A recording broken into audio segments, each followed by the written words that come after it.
Yo, Hello. yeah, what's up? The ceiling. Nice. But what actually does this?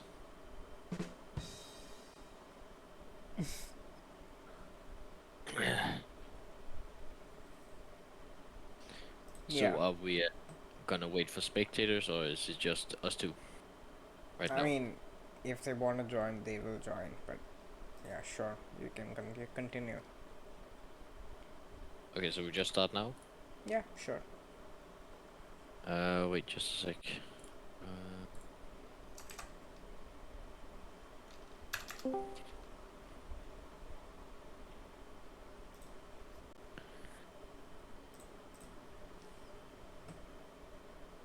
uh,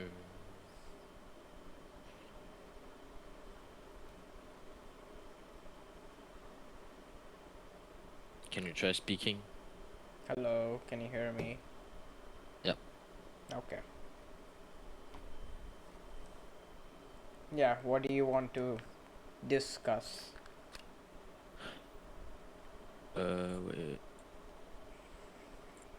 Okay, so what I want to discuss is why I'm not on the diet most often presumed to be vegan, Mm-hmm. which is fully plant-based.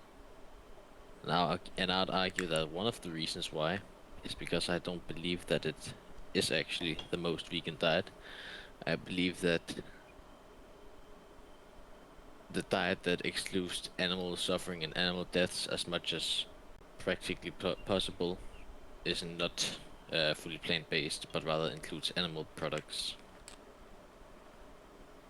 Yeah, I mean, okay, do you want me to like agree or disagree with that claim? Uh, you can say if you disagree or agree with it. Yeah, I mean, but like, I want to know what you're expecting. Like, if you're expecting me to agree or disagree with the claim, then I we mean, are. I'm not expecting you to agree with it. I'm gonna guess you're gonna say that a fully plant-based diet is the most vegan option that is Wait, one sec. So, practical. like, yeah, I mean, the point is that if you're going to expect me to do either, just agree or disagree with the proposition um, that you've stated, then we are in debate territory.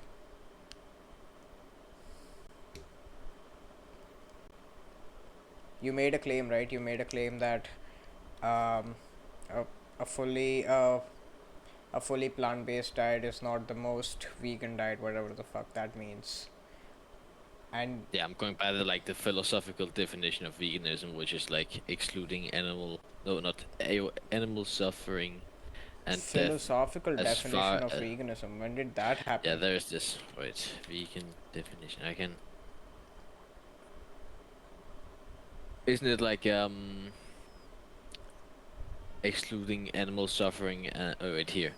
Veganism is a philosophy and way of living which seeks to That's exclude as not the far as is philosophical possible. definition. What is That's it then? that's the definition by the Vegan Society, which is not a philosophical organization or a bunch of philosophers or anything like that. A philosophical Okay. definition would be something that is like accepted in the philosophical literature, like the Stanford Encyclopedia of Philosophy or the Internet Encyclopedia of Philosophy or something like that. Yep. Well, Yeah, I mean, then I personally, I disagree don't. with the. Yeah, personally, I don't. Um, just to be clear, like, yeah, I don't think the vegan society's definition captures what. At least I'm not sure about most people, but at least it doesn't capture what I mean when I say it's vegan, and I'm sure it doesn't capture what many of my friends and contemporaries view veganism to be. Okay, so I think maybe this is better than um vegans value sentience and therefore they seek to exclude as much as practically possible the suffering and harming of sentient beings. Would that be better?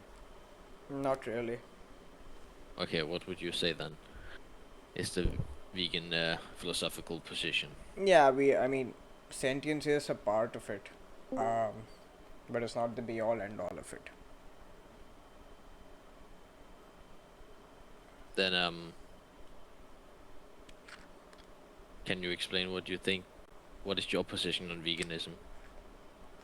Yeah, I mean, I just think veganism is a heuristic that we take in which allows us in general to minimize rights violations and suffering of all sentient beings. Okay. Yeah, then I would just say that the a fully plant-based diet is not the best way of doing that. Okay, do you expect me I to like it. agree or disagree with that claim? I'm gonna expect you to disagree.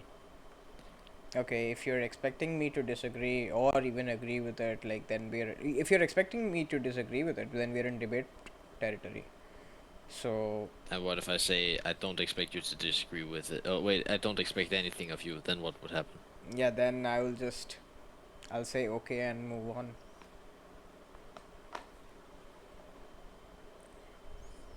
Okay, and then when I get into the details of why I believe I that mean, is at not that the point, most like, vegan yeah, if you diet. don't expect me to agree or disagree with it, I don't like, I mean, I don't see any reason to even stick around, right? Okay, we can. I don't care. We can make it a debate then. Yeah, so the proposition is a vegan diet is not, what's Fully plant-based. a vegan diet is not fully plant based? What does that mean? Like, are you saying that a fully plant based diet is not vegan? Yeah, if we go by like the philosophical definition that you gave. I didn't give you a philosophical definition. I gave you what I mean.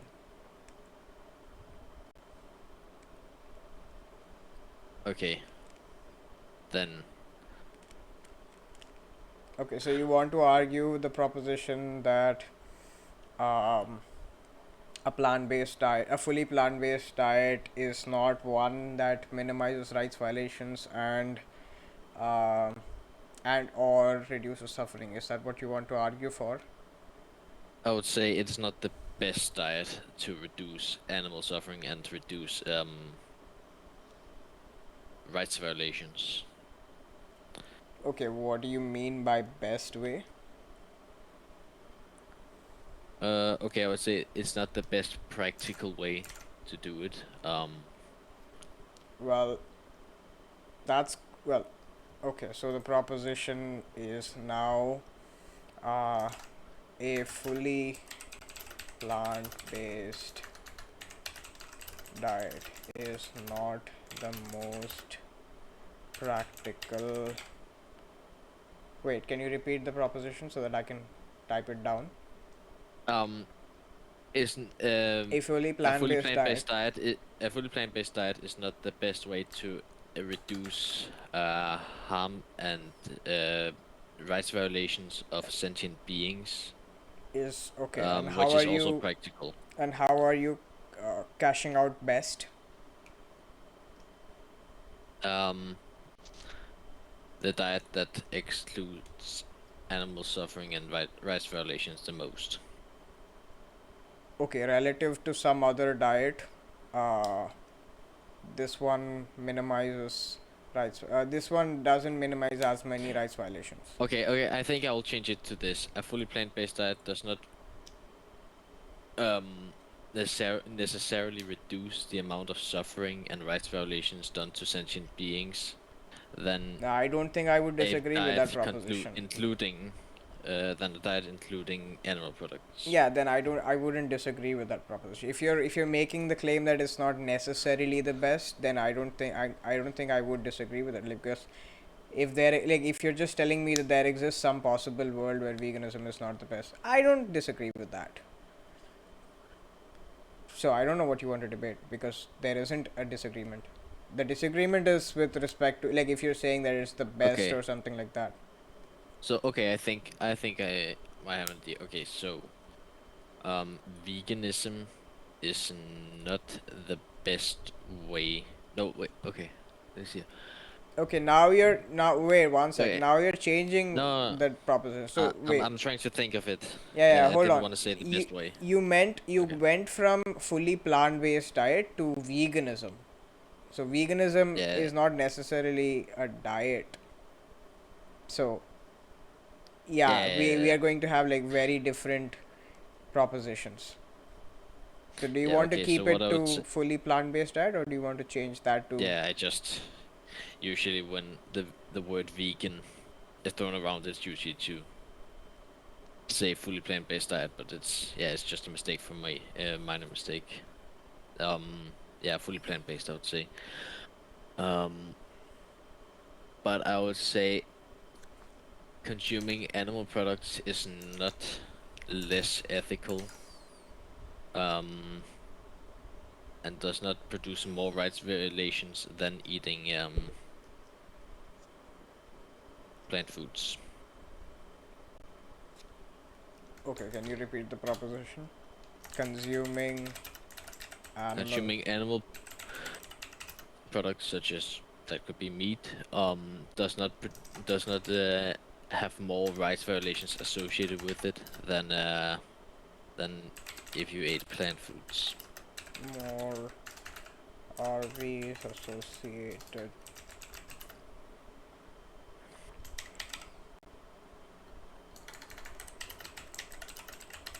Okay, consuming animal products, meat, etc., does not have more rights violation associated with it versus eating plants. Is that the proposition that you want to argue for? Yeah. Okay, what's the argument? My argument is that in the production of plants, um, harmful toxins such as pesticides, herbicides, rodenticides, and so on are sprayed around the field, which kills a lot of both mammals, insects, and also there's also pesticide drift, which spreads the pesticides and herbicides even further away and kills even more animals at a larger scale than just the field they're being sprayed on. And with those deaths, for instance, from insects and small mammals, that would also contribute to secondary deaths. So basically, if a predator consumed one of these dead poisoned animals, that predator, given they consume enough of these animals, they will also die of poisoning. And then we'll get to tertiary deaths, where a predator eats a predator that just died from eating poisonous animals, and then it goes on basically. And I would say there are many more deaths associated with the production of plants in that manner than just eating a cow, for instance, eating a cow a year. That's Okay. what I would argue. Do you realize that you're equivocating between rights violations and deaths? You're using them interchangeably, whereas I have a different concept of death and rights violation. Okay. So what would you say counts as a right violation? Would you agree that at killing something counts as at least one right violation? In a vacuum, it does.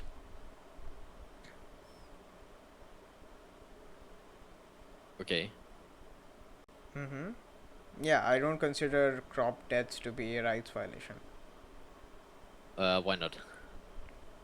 I see no reason to think that they're rights violations. Why not? Uh, You're you're planting some crops in some mm-hmm. arbitrary piece of land that you just decide to put crops in, and now Yeah. you think you have the right to just kill everything in sight, or not even in sight, literally just everything near it. Yeah, I don't see why that's a rights violation. You don't, so you don't care about the death of an animal. I am not concerned about crop deaths. Yeah. Okay, so why do you care about the slaughtering of cows, for instance? I take them to be I'll rights argue for cattle. violations. Yeah. What about it do you think is a right violation? Yeah, like, well, there are a few things. One is that, well, one is that well, firstly, most of the animals that die in crop deaths are insects, right? So I'm not even convinced. So firstly, I'm not even convinced that insects are sentient. I'm agnostic about it. Secondly, these insects, right? They live a life that is so horrendous that they literally spend their lives killing and eating each other. There are like these insects live a life where they kill and eat each other's babies, right? So they are committing rights violations against other insects. The other thing is that if we don't do this, then we wouldn't be able to feed many people, and they would die. So there is a utility concern there. And the other thing is, if instead of a cropland, we just allow it to be, I don't see why there would be less rights violations versus there being more rights violations. Like maybe crop deaths So, are reducing rights violations. just a thing to that. So the utility concern you mentioned, couldn't that also be applied to producing meat? I don't see That how. if we don't produce the meat, then there will be a problem with feeding people and keeping people nourished. And I also, I don't think so. I would also argue that producing plants is largely also dependent on the production of animals. Wait one sec. So there are a few things, right? So yeah, like we are here at like firstly you made a claim. Now you delivered an argument. Now I want to first go through the argument and then um, go one by one. So let's go there. So your argument was if plant-based diets. Let me know if I'm characterizing your argument correctly. So the argument was that first premise is if plant-based diets um, lead to crop deaths, then it is not the case that um, a plant-based diet is one sec constitutes, yeah.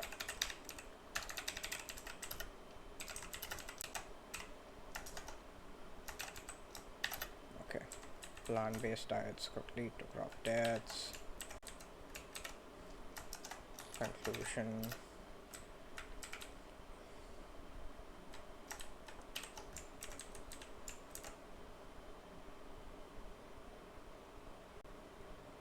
Okay, I've posted the argument in the chat. Is that the Mm. argument? Just to be clear, I'm just to make sure that I'm not straw manning you. Um,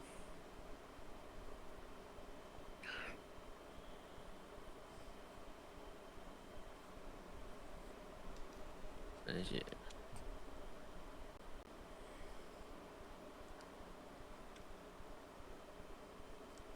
Mm.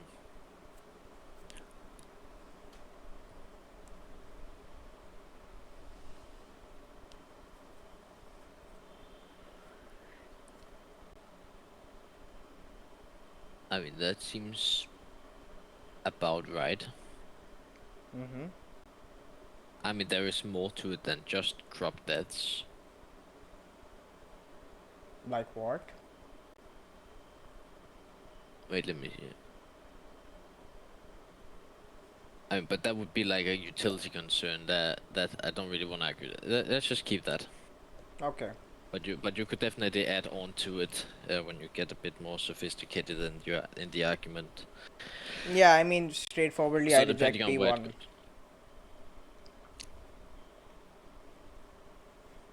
Like, I don't see how it follows that plant-based diets leading to crop deaths entails that it's not that it is not the case that plant-based diet constitutes less RVs. I think it could be true that Plant-based diets lead to crop deaths, and plant-based diets constitute less rights violations. And how would that be? Like, why don't you believe it's causing rights violations? I mean, the To burden kill is not. I a mean, it's bunch of your sentient. argument, right? Like, it's your argument. You need to provide the. I mean, I've provided that a bunch of animals die, and I'm curious why you don't think that these deaths should count as rights violations. I don't know why you think that, so I can't really go anywhere if you don't tell me why. Yeah, Why I you mean, don't I consider like them rights now. violations. Yeah, like so. I've told you why I don't consider them rights violations. Can you repeat that then? Yeah, the fact that these animals that are dying are also committing rights violations against other beings. So by killing them in crop deaths, it's not clear that we are increasing rights violations. We could actually be preventing rights violations from happening, which I don't I mean, take to be a rights only violation. only some of these animals No, do in like the fact. vast majority of them are going to be insects, and insects are they live a life of um, where they commit rights violations all the time.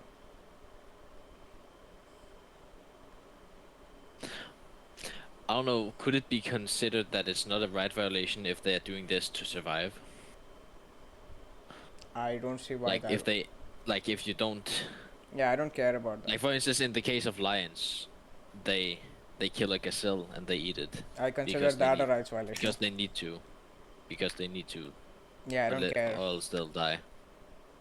So wouldn't the best option for any vegan just be to off themselves? No, I don't see how. Like the lion killing the gazelle is a rights violation on my view.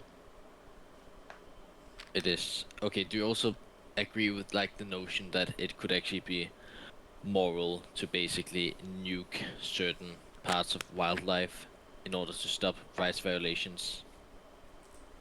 Nuke certain parts? No, I'm agnostic about that. Okay, but I think rather my question, wouldn't the best way to reduce rights violations then just be to kill all animals on Earth? Then there is No, you're committing then the rights violations. then you momentarily do a lot of rights violations momentarily, but in the future there will be zero. So if you let everything live and go on, over time that would add up to more than if you just instantaneously just killed all wildlife or Yeah, just but all I'm life on Earth. I'm not on board with that. I'm not on like I'm not a like yeah yeah I'm not gonna commit like a trillion or more a gazillion rights violations uh, in the hopes that I might in the future prevent rights violations. I'm not on board with that. No, but it's very easy to deduct that over, let's say, a million years of life just going on as it is now, Mm-hmm. that would accumulate, like, I don't know how many, septillions, sextillions, whatever, deaths, whereas just killing everything now would just constitute, would I just, don't see how that follows. well, in the grand scheme of things, you would actually be causing less rights violations by killing Yeah, everything right now and looking what's into the 100 argument years for later. that? That if you kill everything right now, that's about, oh, I have no idea how many animals are alive right now. Let's just say 10 quintillion rights violations versus if we let everything be right now and wait 100 years, that could easily be way more than 10 Yeah, quintillion. what's the argument for that? That most animals don't live that long, and so they'll both procreate. The animals Yeah, that why would I procreated, they'll think? die. Then the animals that got Yeah, why procreated, would I think they'll that there procreate would? and die, Yeah, why would I and think then me so on. committing? Hold on. Why would I think me committing 10 quintillion or whatever rights violations today um, is less rights violations than what would happen eventually? Like, why would I think that that's the only case? Like, why wouldn't I think something like, humans taking over nature and preventing rights violations without committing rights violations? But that would then it would be easy to deduct that like before we get to a point where we can stop insects from killing each other, that would take so much time that like I have no idea how many fantasillion rights Yeah, I violations don't would have have a been view on caused that. in the process. Yeah, I don't have a view on it.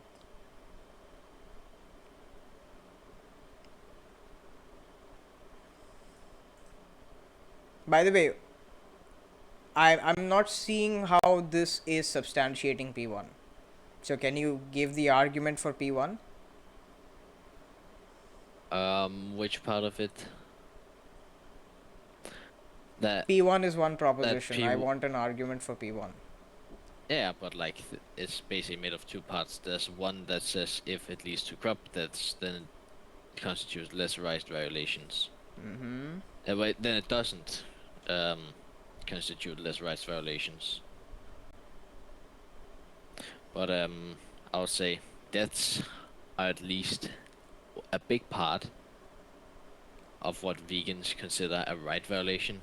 I I would don't care. assume. I don't care. Like, yeah, I don't care what quote unquote vegans think, right?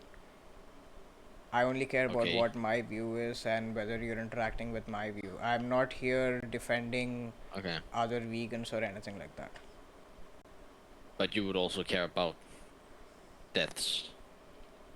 You just believe that if we kill Yeah, I insects, care then about that would, I in the care grand about scheme of deaths. things, lead Yeah, to I less care deaths. about deaths in the context that they are rights violations, not outside that. But I guess then what I haven't really gotten an answer on, like, then what would justify, what would make a death not a right violation? Just the fact that that species either early in its life or maybe in the future will end up committing rights violations. Is that enough justification to end that being's life? Yeah, I mean, if you expect a being to commit rights violations, um, yeah, it would be okay to prevent rights violations caused by them by killing them. Then I will go back to what I said before. Why not just nuke the entire planet? Then we kill a bunch of animals right now. We do a bunch of rights Yeah, violations, but not but every animal is we going. prevent like infinitely more rights violations in the future. Yeah, I don't see how that So follows. Like, what's the argument that we are preventing infinitely more rights violations? okay, no, I mean like figuratively, yeah, but like a significantly larger portion of rights No, no, no, no. violations. Now, don't change your view, right? Don't change what you claimed. So Well, you went I from meant it infinitely figuratively, high. but I forgot. No, no, no, no, no, no. You went from infinitely high to something more, I don't know, more defensible but still objectionable. So Okay, stick to one. Which is it? Significantly high? significantly higher. Okay, what's the argument that is going to be significantly high? Um, I said significantly higher than like okay.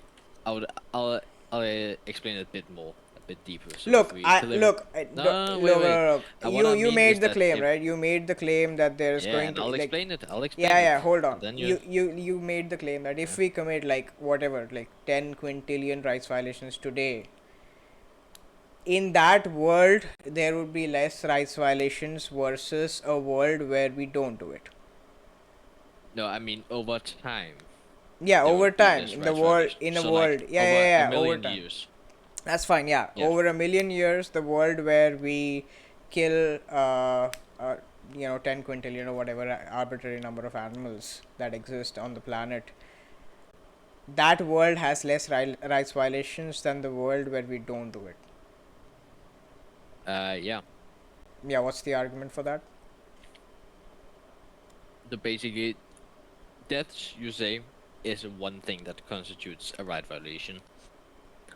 And what I would say Not well. is that One sec. So, what's the argument? the argument is that there'll be less rights violations. That's just repeating the claim. That's precisely the claim that's being disputed.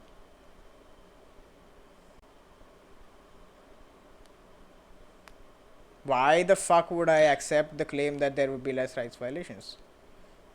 Oh, well, I don't know. If you maybe let me talk, then maybe. Yeah, so what's Just the maybe. so okay. Yeah, yeah, yeah. Like okay, the claim is that in the world where we kill 10 quintillion animals, there will be less rights violations than than a world where we don't kill 10 quintillion animals over a million years of time, right? What's Yeah. the first premise for that claim? For the argument for the claim? Right violations, I guess. Rights violations are not a premise. Oh yeah, premise. That's the that.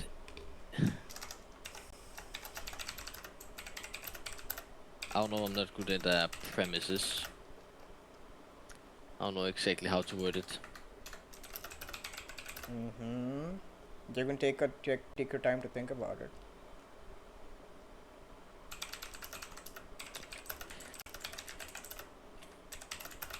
Does premise one also always start with like an if statement, like in the former premise? I don't know, it's your argument. So here's the format. The conclusion is there will be less rights violations in a world where we kill all animals versus a world where we don't. I'll add over a million years. Period of a million years. So what's the first premise?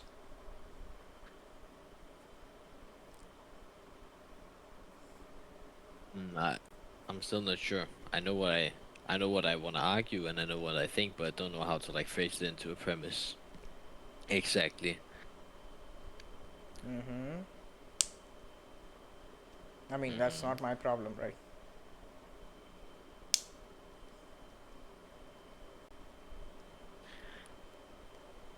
So I mean, if you want to think about it and then deliver the argument later, I'm fine with that. what about if I say premise one is a world where we no, but that's basically just the conclusion. Yeah, Yeah, that's begging the question. If you're just assuming the conclusion yeah. in the argument of your Um. premises, right?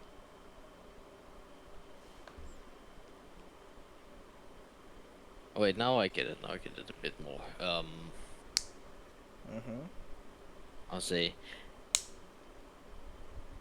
P1 would probably be if we kill all animals right now, we would be killed one generation of every animal would count as basically the rights violations as in their death versus if we let everything go on, then there will be hundreds of thousands of generations where rights violations are going to happen all the time, and over time that would accumulate to even more rights violations than the first option, than Wait, the I'm first not premise. getting what's the first premise. So the first premise was that if we kill Mm-hmm. every animal on Earth Animal on instantaneously, Earth. that would lead to one generation worth of rights violations from deaths. And P2 would no wait, Hold on, one P1. generation worth of RVs. Yep, of all animals.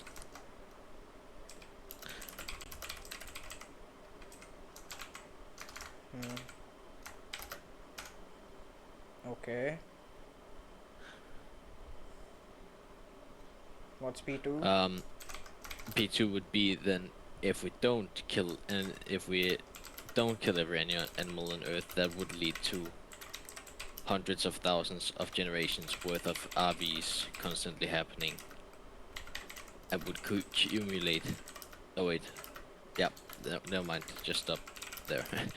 And then we'll get to the conclusion there would be less RVs in a world where we kill all animals versus a world where we don't over a period of a million years.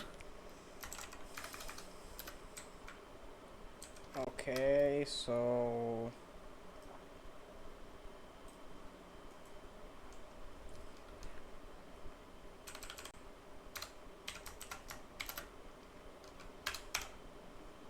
is that the argument?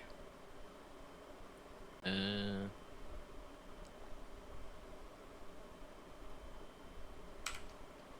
Well, to be honest, I need to fix this to even make this.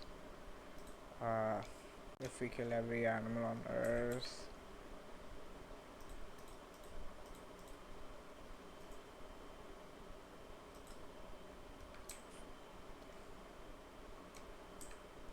Then we would lead to.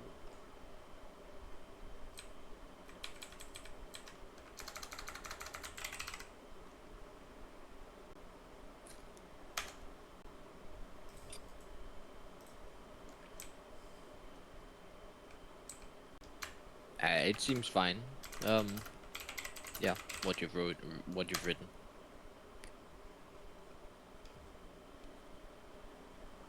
Yeah, I mean, in the current form, the argument is not valid. Like, the conclusion doesn't follow from the premises. I will have to fix this to even make it. Uh, why not? P3.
Okay, so yeah, I think I've put everything in a way that it is valid.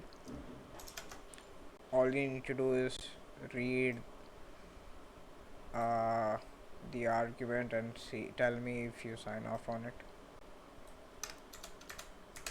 Okay. One sec. Let me just edit this shit out. What the fuck?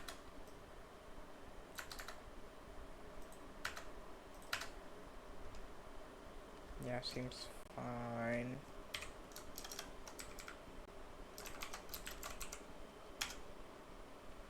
Yeah.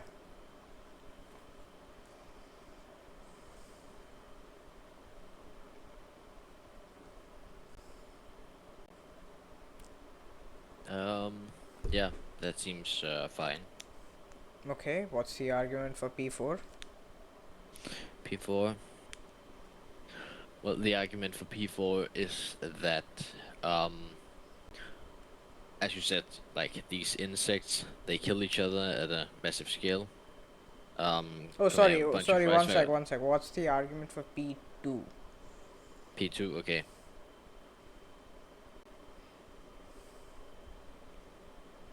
Wait.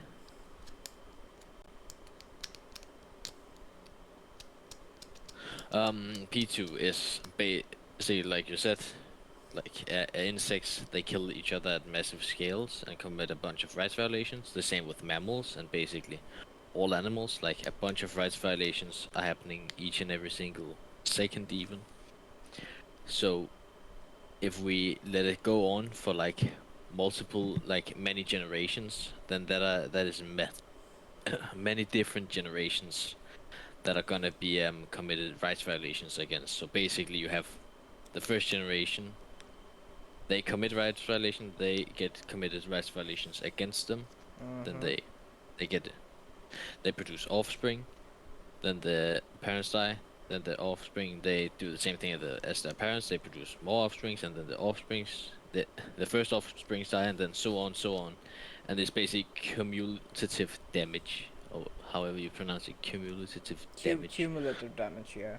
Cumulative damage, basically.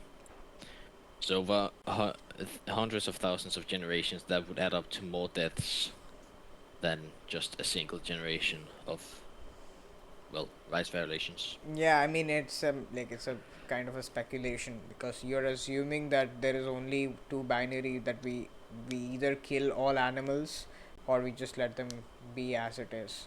I don't subscribe to such a binary. Um, I think there are ways to, like, yeah, I don't see why I wouldn't, yeah, I don't see why it would be the case that it would cause hundreds of generations worth of RVs um if we didn't kill every animal. Like there could be ways which reduce these rights violations without literally killing every single animal. um, and I think you're referring to the example you gave earlier. About like we being able to stop like the rights violations or something. Like we'd be able to live in a utopia. Mm, Basically, is that like doesn't have one to of be the a things you're referring to? utopia. Doesn't have to be a utopia. No. Oh well, basically just a world where rights violations just doesn't happen. No. Well, yeah, or they happen to a really a really minute degree. Yeah, what I would argue is that way before we have reached that point of technology where we could even do that, and I doubt that it's even logical or no, not logical but feasible that we could manage that. That's a I would simply say that speculation. Like within that, that isn't time, that your within that, intuition? what? Like it seems like you're just intuiting. Like it seems like an intuition, or do you have like empirical evidence of Yeah, that? I don't have empirical evidence, Yeah, but then yeah, I will like say I we don't can say care with about your my intuition, right? Like well, couldn't we also say it's intuition for you to say that we could just magically achieve this world, and yeah, I'm also not with making a before positive and claim. also before. Yeah, Sorry. I'm not making a claim. I'm just disputing P2 by saying that I don't see why not killing every animal entails there being hundreds of generations. Okay, so what I would say is it's reasonable to infer that that's not gonna happen for a very long Why would time, I and think it within was that time, reasonable? and That seems like an intuition. Like, why the fuck would I care about your intuition? I don't know. I mean, we could probably point to like the advancements of technology and what technology it actually would require to reach such a world that you are describing. And Mm-hmm. I would probably say that we are so far from being able to Yeah, achieve just a that's just fraction again, of that's it. just begging the question, right? So, what the fuck is the argument that we are far away from achieving it? That we haven't been able to really That does, mass I don't see how that reproduce. follows. Like, it could be the case that we haven't been able to do it yet, but we do it, like, say, next year. I don't know. I'm not making a claim. I'm just giving you like a counter example. Like, why would I think it's not gonna happen anytime soon? Well, then I would say, Soon enough that it would mitigate rights violations, um, more then I would than. ask you to probably say what you think is most probable. I don't take a view on what's most probable. No, but I'm basically trying to look at your viewpoint here Yeah, I don't have a with the view. rights violations, and I think you can also think for yourself. I'm pretty sure. Yeah, I don't have a view on So it. you should be able to also determine what you think is most probable that that will be able to achieve this technology within such a short period of time that it would accumulate less animal deaths than if we were to just kill Yeah, all animals. yeah, I don't have a view on it. I'm agnostic.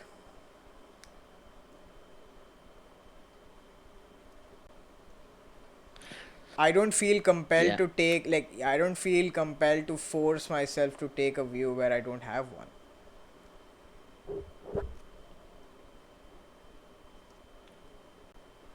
yeah, but like I think what you're asking for is a bit unreasonable. You're basically asking for an Yeah, empirical I evidence mean, that you making that predicts what empirical. magic. No, wait, It's wait. unreasonable Hey, of can you let me me to talk? Can you ask. let me talk for a Yeah, second? it's Can you let me talk? unreasonable of me to ask you evidence for empirical claims that you made. That's, yeah, very No, unreasonable. Yeah. no. What I'm saying is that basically I find it very unlikely that that's Yeah, gonna why happen the within a fuck would reasonable I period of care time. about what you feel is unlikely? Yeah, like, And I would say it's stupid. Actually, not stupid, but it's unreasonable to ask for empirical evidence because we don't have any empirical evidence on yeah, basically and why would I on think. most Yeah, so why would futuristic anyone like accept your view? um. Like, you're just pulling it out of your ass. Like, Well, I would actually I say can give that you, this is yeah, I probably can. where I would say you should think for yourself. Maybe what do you think is most Yeah, probable?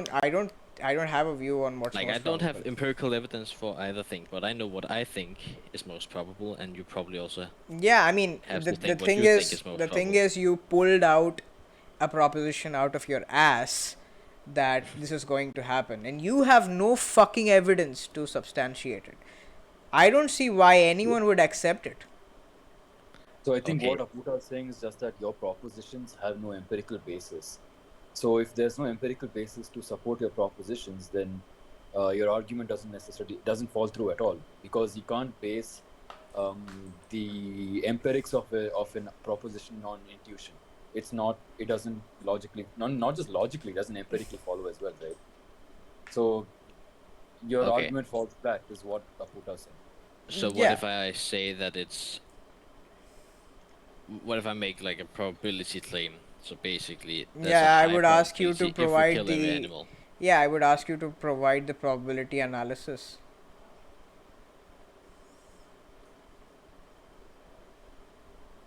Hmm. I don't know. I think there is none to be given. There doesn't exist anything. Yeah, I mean, yeah, like you And I pulled would it out say of if your we apply ass. the It's same clear standard, that you if don't I have apply the same evidence. standard to your arguments, then I could also ask, like, can you prove to me that the killings in crop deaths would result in less rights violations Well, I didn't make the than if claim we. that there would be less rights violations. Yeah. You did actually. You said that there's at least a possibility that No, there we. would be less Well, rights there is a violations. possibility. Yeah, sure. It's. I mean, I'm talking about a logical and a physical possibility.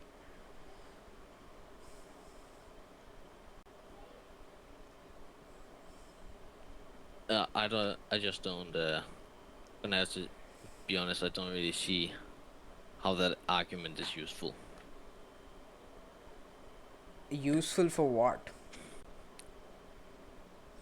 To me, it just seems like a get out of jail free card. So basically, I make a proposition, and you are allowed to basically say anything you want to it. And if I don't have absolutely empirical 100% Yeah, I exact mean, if you're evidence, going to then pull it's out not that doesn't propositions, work. yeah, if you're going to pull out propositions out of your ass, and I expect you to substantiate with them with evidence, and you're not able to do that, then I don't see why anyone should take you seriously.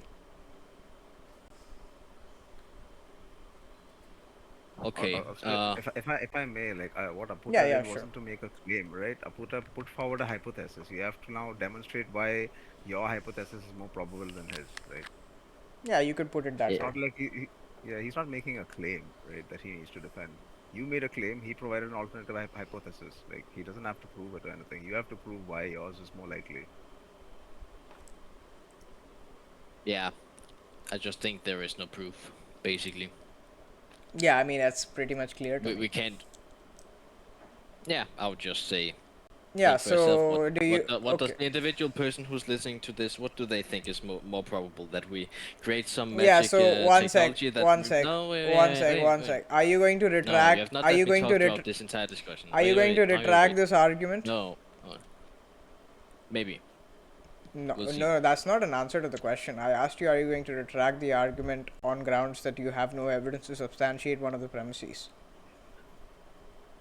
I'll say this, and it's not a yes or no, so you can get Yeah, so disappointed. yeah, I don't care. So, Beforehand. is that a yes or no? Are you going to retract this argument in virtue of the fact that you couldn't substantiate P2? Yes or no? I'd like to say something first. No, I want You're an welcome to answer to listen. the You're welcome question. to not listen. Yeah, you're going to give me an answer to the question and then comes the ramble, right? So you can tell me, are you going to retract this argument that you gave me in virtue of the fact that P2 is unsubstantiated? The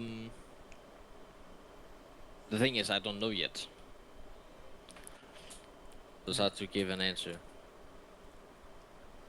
I mean, you look, you made an argument, right?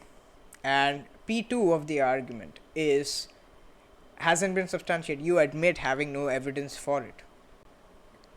So are you going to retract it and grant that the argument is unsound, or are you going to provide evidence for P2? I don't know. I don't know. I mean, I might think of some argument, like. Yeah, but in you don't 2 have minutes one. that You don't would have one support it. right now, right? Okay, sure. So I'll retract it for now at least. Okay, good. Yeah, but what I will say then is that for any person who's listening, is basically you make a decision for yourself. What do you think is more probable, that we create some high level technology within a reasonable time span that does so we can limit rights violations to an extremely significant degree, and where in that time span there would be less rights violations than if we just killed everything now? I'm gonna say I don't think so, but that's just my intuition. And everyone is welcome to have their own. Yeah, I mean, I'm going to ask the person who thinks it is more probable to to ask themselves what the fuck is the evidence for that. Okay, do you have anything to say, or do we just end it. I would say with the advancements of technology and stuff like that, and what we've been able to do so far to stop rights violations, which is basically nothing. I would say it's highly improbable that we're gonna reach such a level of high technology in a fashion of period of time that would produce less rights violations than if we were just to like kill every animal right now. Yeah, I mean, it seems like that's also just an intuition. Like, yeah, so I don't I know mean, yeah, it why I is, would care about that, or why anyone but should care about it. I think like in such cases like there, it is just guesswork. We don't really No, have much else to I go off of. I'm not gonna So make it's not guessworks. guesswork when we're gonna reach a level of technology where rights violations will be Yeah, I'm not practically indulging eliminated. myself in guesswork, right? I'm gonna stay, like, if I don't have evidence for it, I'm not gonna take a view on it. I'll stay agnostic. That's what I think is the intellectually honest thing to do. Mm. Couldn't I also say like to add to my first thing, which is basically why I'm not on the vegan, the diet most often presumed to be vegan. I can just say I'm agnostic, and I don't have an opinion. Therefore, I am not yet. Yeah, but if you don't have an opinion, and it's clear that contributing to the demand of animal products increases rights violations versus a world where it doesn't, where you don't. I don't see why you would, like, presumably, like, like, I mean, assuming that you care about rights violations. I don't see Yeah. why So if you. I say I care about rights violations, yeah. Yeah, so in a world where you're agnostic about plants, and in a world where it's clear that contributing to market demand of animal products increases rights violations, there is empirics to show that. Um, Can you show it? yeah, but let me finish. So, given that contributing to market demand increases rights violations in virtue of that demand, then I don't see why you would um, choose that over eating animals. I mean, yeah. If I grant that. Mm-hmm. Oh wait, I would also say like that. There's another aspect to it, like the practicality of it. So basically, if I get sick and malnourished from a plant-based diet, I mean, then it's that's a not practical further, for me. yeah, that's a So further yeah, thing here. but I would say even if you make the point, then it still wouldn't be enough, eh, necessarily, at least. But yeah, Yeah, you're welcome. That yeah. One unequivocally, sec. So, it leads to more rights violations than eating animal plant products only. well, that's not the claim I made. I made the claim that in a world where you consume animal products versus a world where you don't consume animal products and contribute to the demand, the world where you don't consume animal products and contribute to the demand has less rights violations. That's the claim I made.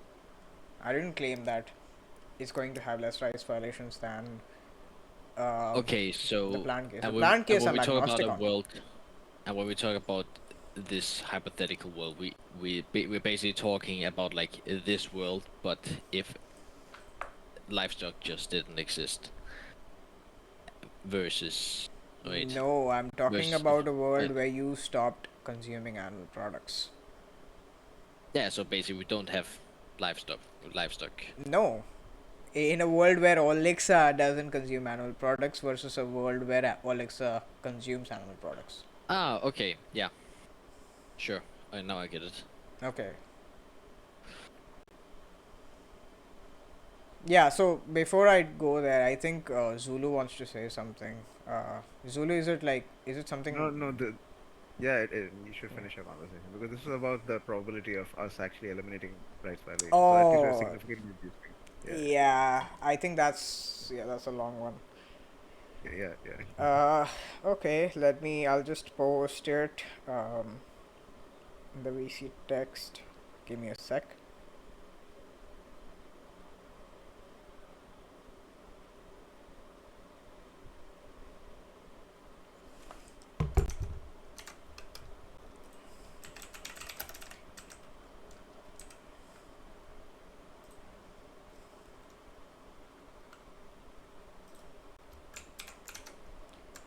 where is this? Yeah, I put it in debate here.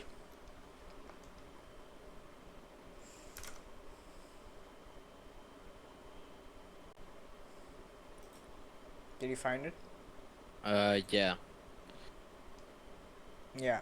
So this is a paper that talks about um, this. It shows that um, like basically when you contribute to demand of animal when you purchase animal products, you contribute to the demand, and in order to meet the demand, there is a demand threshold which if you're on and you trigger the demand, um, some number of animals are going to be uh, brought into existence and be killed eventually. So Okay, but that actually doesn't tell me anything really, because we're also comparing if I were to not eat animal products, and I'm presuming I'll be eating plants instead. mm-hmm. Is that okay of me to presume? Assume? Yeah. Then I would say it doesn't show me that I actually end up committing more rights violations than if I were to eat plants. Yeah, but like Like in the case of yeah, sure. But the crop thing is, deaths. see, like in the crop deaths case, ideally you would be agnostic because since you have no evidence for the claim, right? I have no evidence either. I am agnostic in the plants case, but in the animal case, it's pretty clear that if I contribute to animal agriculture, rights violations are going to happen. Oh, So I have evidence that that crop deaths do happen. yeah, you have evidence that crop deaths happen, Definitely. but do you have evidence that there are more rights violations in virtue of eating crops? Well, actually, that entire argument actually was based upon me granting your position. No, not your position, but your point. One of the points you made, basically that insects commit a bunch of rights violations towards each other to a Mm-hmm. significant degree that it would basically mask the effect of crop deaths, and crop deaths would actually do a benefit. Not to mention that it doesn't just kill insects, it actually goes way further than just that. But that's actually what I granted in order to even make that argument. So what if I just don't grant that to begin with? Like, what is your evidence that a significant portion? Well, I didn't make the claim. I'm Of, just I'm just posting that as an alternative to your claim and asking you why I would accept your claim over this alternative.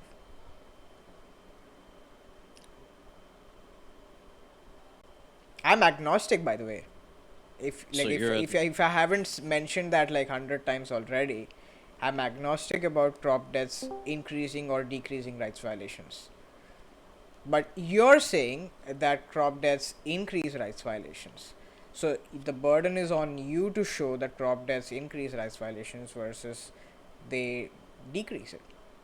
but That's now just went away from that, and now you agreed to that you would show that eating animal products increases rights violations versus eating plant products. yeah. In a world where you So now consume the burden animal of proof is products, on you. wait one sec. Yeah. So I've yeah. So the claim is that in a world where you consume animal products and in a world where you don't consume animal products, in the world where you consume animal products has more rights violations. That's the claim, right? And so in the plant case, we are agnostic because as like I think Zulu is also pointing out that um, even farm animals require food, and most of the food is like uh, well, at least a good chunk of uh, crops are grown to feed farm animals. But even if I'm granting that you're not eating like factory fed animals or something like that, um, you're probably just eating like um, yeah, basically like if you're the point is that in the plant case we are agnostic. There's no evidence to say that there is a rights violation or there isn't an increase in rights violations versus there being an increase in rights violations. We are agnostic about that. What we are not agnostic about, because there is empirical evidence for it, is that by consuming animal products you're increasing rights violations for Well, those I would like animals. to say one thing that you said about like the crop deaths. Like Mm-hmm. you have granted that a bunch of animals die in crop deaths, Of course. but what you're arguing that is that maybe isn't really uh, necessarily a bad thing. Basically, is what you're Yeah, I saying. don't see why that And would be a then, bad thing. I'm and then, agnostic about since it. you granted my point, I need I need you to substantiate your reasoning for why you don't believe they are I don't know what it something means to care to. about. Yeah, I don't know what it means to have reasons to not believe something, as in be agnostic. Like, yeah, I don't know what it means to have a reason to be agnostic about something. I mean, you We, had we your reasons, and now you agreed to have the burden of proof on you. No, I have And now you reasons. I have reasons to think that, yeah, like reasons in the sense that there are undercutting defeaters for your proposition. But that doesn't mean I have defeaters. I have like arguments or reasons to believe the other.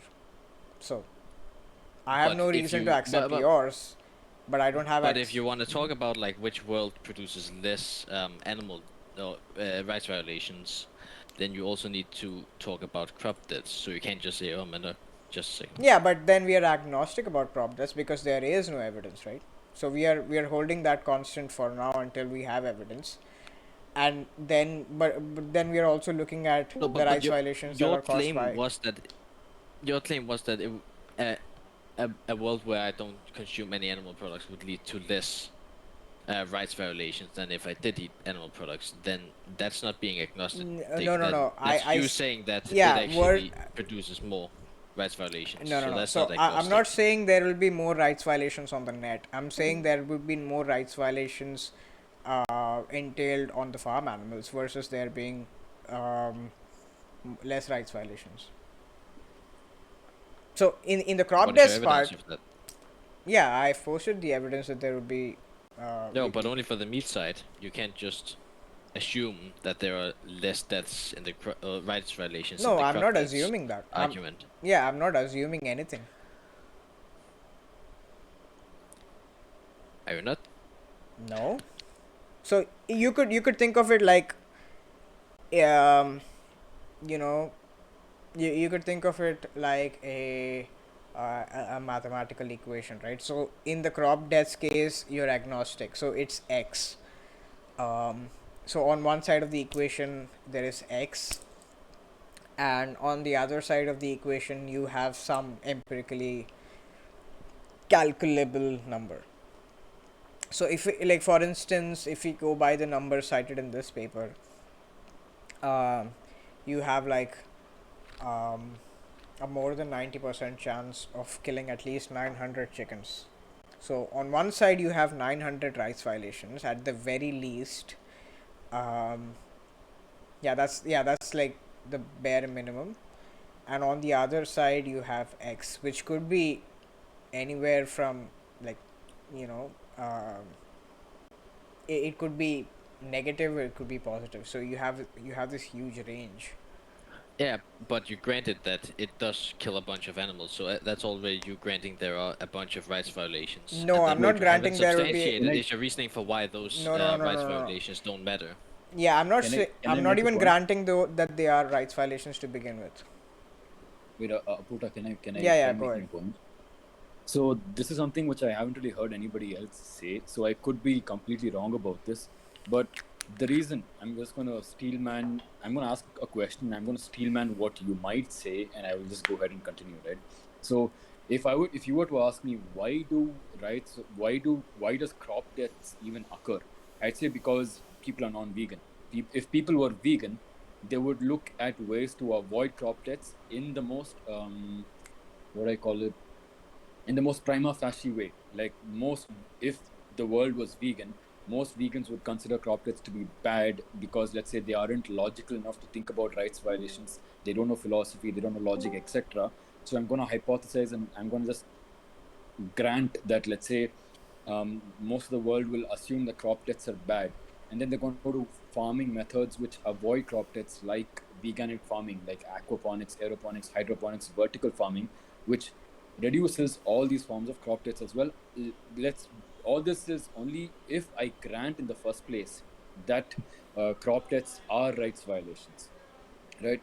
So the way to avoid animal deaths in farms and crop deaths both is to go vegan and make people first morally value animals in the first place, be it farmed animals or animals which die in crop deaths. And then by doing that, to do that is to make people go vegan first. You can't just say, hey, well, crop deaths occur anyway, I'm just going to kill animals anyway. Yeah. It's like kind of like well, murders are happening anyway, so I might as well just go murder people anyway. Kind of like that kind of an argument it is. I could be wrong. I could be completely wrong. I'm just trying to see if this is of substance that could be used in this discussion. What I would say to that is basically those options you mentioned, like vertical farming and veganic farming, are basically they're not reliable or scalable or not even possible. And Wait, that's basically what's the supported by evidence for that? the evidence for that is, for instance, I mean, I don't have like absolutely the Intuition, bro. Trust me, bro. What's the empirical evidence that they're not scalable? I don't think there has been done an empirical study on it, but I can tell you like my reasoning for why I believe this.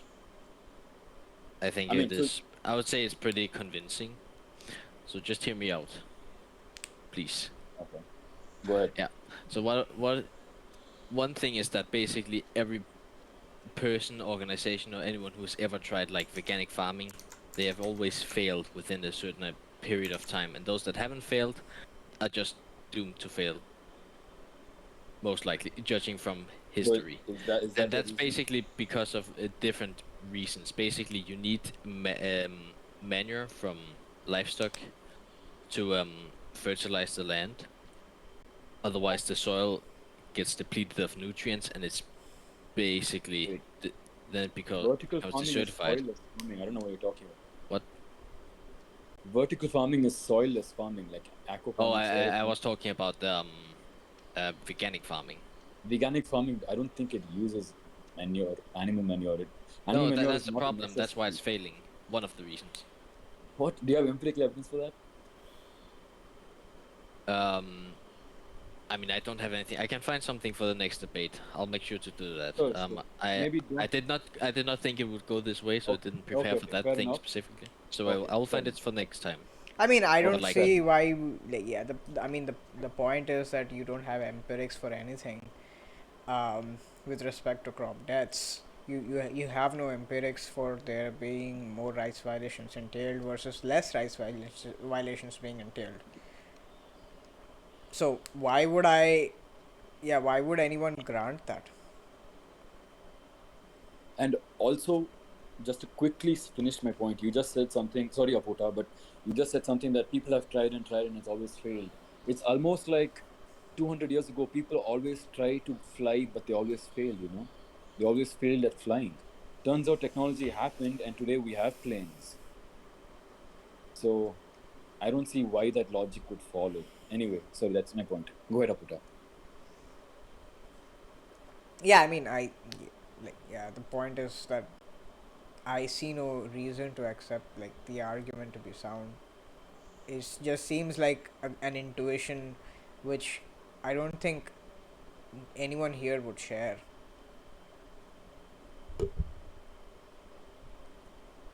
Mm. Maybe the problem is that we're all basically coming with like hypotheticals or like guessing what will happen in the future. I'm not guessing Instead anything. of just. But You are the one guessing. yeah, that's also. I mean, I'm guessing based on my intuition. That's not gonna convince anyone. Mm-hmm. But I think if we're gonna make this problem the most productive, maybe we should talk about like what is happening right now, what we can see happening right now, because any number of things can happen in the future, Yeah. and none of it can be substantiated. No. Why Basic, would I accept that none of it can be substantiated? most things cannot be substantiated, at least not with anything available right now. Like there is nothing talking about the technology of eliminating most rights violations of the Earth, just in any way. I There's don't see why basically that's true. There are philosophers talking about it. Yeah, but they're also just guessing based on intuition. I don't think they're guessing. We But also it's have based on their we also intuition. have technologies that we can like implement already for certain types of wildlife Yeah, suffering. yeah, right.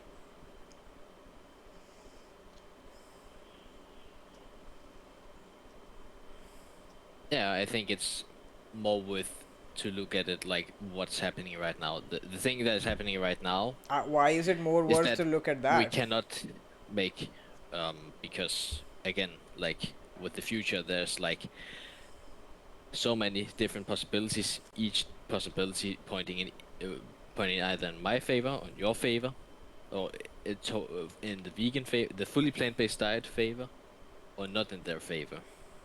And there's no way for any of us to know which ones are true and which ones are more probable other than what we can say with our intuition. So it would probably just be best to see what is probable and happening right now. And the thing that's happening right now is that basically that there is no a large scale or long term veganic farming that has succeeded. Why would I care about veganic farming? I'm not a proponent of it. Oh, that was just like to mention like Professor Sess's example, basically. Yeah, I mean, I can grant veganic farming is bullshit and um, still disagree with the conclusion, right? Like, I think a mixture of conventional um, farming and them coupled with latest technologies would be better. I can intuit in that direction. Why would I care about veganic farming? Oh, I don't know why you would. It was actually just to respond to Professor Sess or whatever his name is. I So mean, actually, like that had he didn't basically bring up. nothing to do with I you. mean, he didn't bring up veganic farming either. Uh, he can't. Okay, who brought it up then? You No, did. Wait, but you mentioned like that people would search in other directions, like veganic farming, vertical farming, and other things. Mm-hmm. Do you agree that he mentioned that? Did Then did I how? mention organic Then farming? Or I said how is that aquaponics, me bringing aeroponics, it up? hydroponics, Sparrow? Did you vertical mention farming. veganic farming? Did I? I don't remember. Me No, neither. Yeah, it was one of your examples. I actually remember him saying that. Okay. Okay. So And what? basically, What was since the? it So, was the thing that was that I know Yeah, most about, that's the thing I why decided is to that? respond to. Yeah, but why is it important? Like Appoota explained why it doesn't matter. Right? yeah, No, doesn't and really. I also agreed with that. I just said it was the only reason I said it was literally just to respond to Professor Says, nothing else. Yeah. Also, he probably said it in like a way to. He said it such that it implied a conjunction of them, like vertical farming and veganic farming and um, hydroponics. So you talking Wait, by about vegan? veganic farming, just to clarify what I mean by veganic farming, I mean which would just have no animal deaths in the facility at all. So, Right. Yeah. This is not. Yeah. which is mainly, yeah. Because I think veganic is like is a conjunction of organic farming with no Organic farming something without like, animal products. Yeah. yeah. So yeah, no, I'm not talking about that. I'm talking about vertical. So Yeah. aquaponics, aeroponics, hydroponics in a facility which is weather controlled, climate controlled, with no animal deaths, including insects, is what I'm talking about. Yeah, so he's not talking about the veganic farming that you're talking about that has quote unquote failed. Okay, but that wasn't really specified in what he said. You're Yeah, allowed fair to enough. ask. That's And the I'll valid also point. say I have seen a bit on the problems of vertical farming as well. I will look into it. What my intuition says is basically it's hard to be scalable to feed the entire population, but that's again just intuition and it's basic guessing in the future. That could go any number of ways. So I think I have a study that talks about vertical farming, and they did it in a city center, in the center of some sort of metropolitan city, in a building, and they were able to feed quite a lot of people. It required a lot of energy, but they were able to sustain it quite well. I don't really I do it was a quick scan through, so I could be misrepresenting the study, but I will try to share it, even though I didn't claim anything. In the just so that you could probably look it up if you want to. Okay, I'll And make you sure also to have look to at it you for next also have time. to keep in mind that traditional farming methods have had literally the entirety of human civilization to like be perfected, and it's still pretty rubbish. uh, the vertical farming and all of these are fairly new technologies, right? They will mature, and when they do, they will be more efficient, right? So right now, energy consumption is the only real problem in terms of sustainability. You can reduce the energy consumption by having more efficient lighting. Lighting is the main one. You can have more efficient lighting, right? Like LEDs are not 100% efficient, not even close, right? So you can have more efficient lighting. You can have like other ways of like reducing the requirement for such high energy lighting in the first place. I don't know, like I'm just like spitballing it, but every technology in its infancy will be inefficient, and eventually they'll become more and more efficient. See, what you're doing is comparing a 12,000-year-old technology with a, I don't know, some few decades Well, old technology. Yeah, this is granting that the 12,000-year-old thing is even like something that we should care about in yeah, terms but of. I It's mean, clearly to go full it's clearly Appoota not right now, I would it's also not ask clearly you very for efficient, empirical right? evidence for that. Like, do you have Yeah, like it's not. empirical evidence that this is gonna happen Yeah, I if mean we're it's gonna not. apply the same standard? Yeah, it's So, not. Yeah, like Zulu, I grant that it's not efficient or whatever. But yeah, like in terms of reducing rights violations, um, yeah, it's not even clear that this is problematic. But yeah, you could point to other things, sure. But um, yeah, like the core is that if you're saying something. No, I was yeah, saying the efficiency is only relevant in that maybe adoption will be Yeah, limited or yeah, yeah, something. yeah. I agree with that. Yeah. But I don't actually believe that because as the demand for it increases, it will become more efficient. People will find ways to make it more and more efficient. Like nobody wants a fucking 1 crore ka electricity bill just for their vertical farming. Yeah.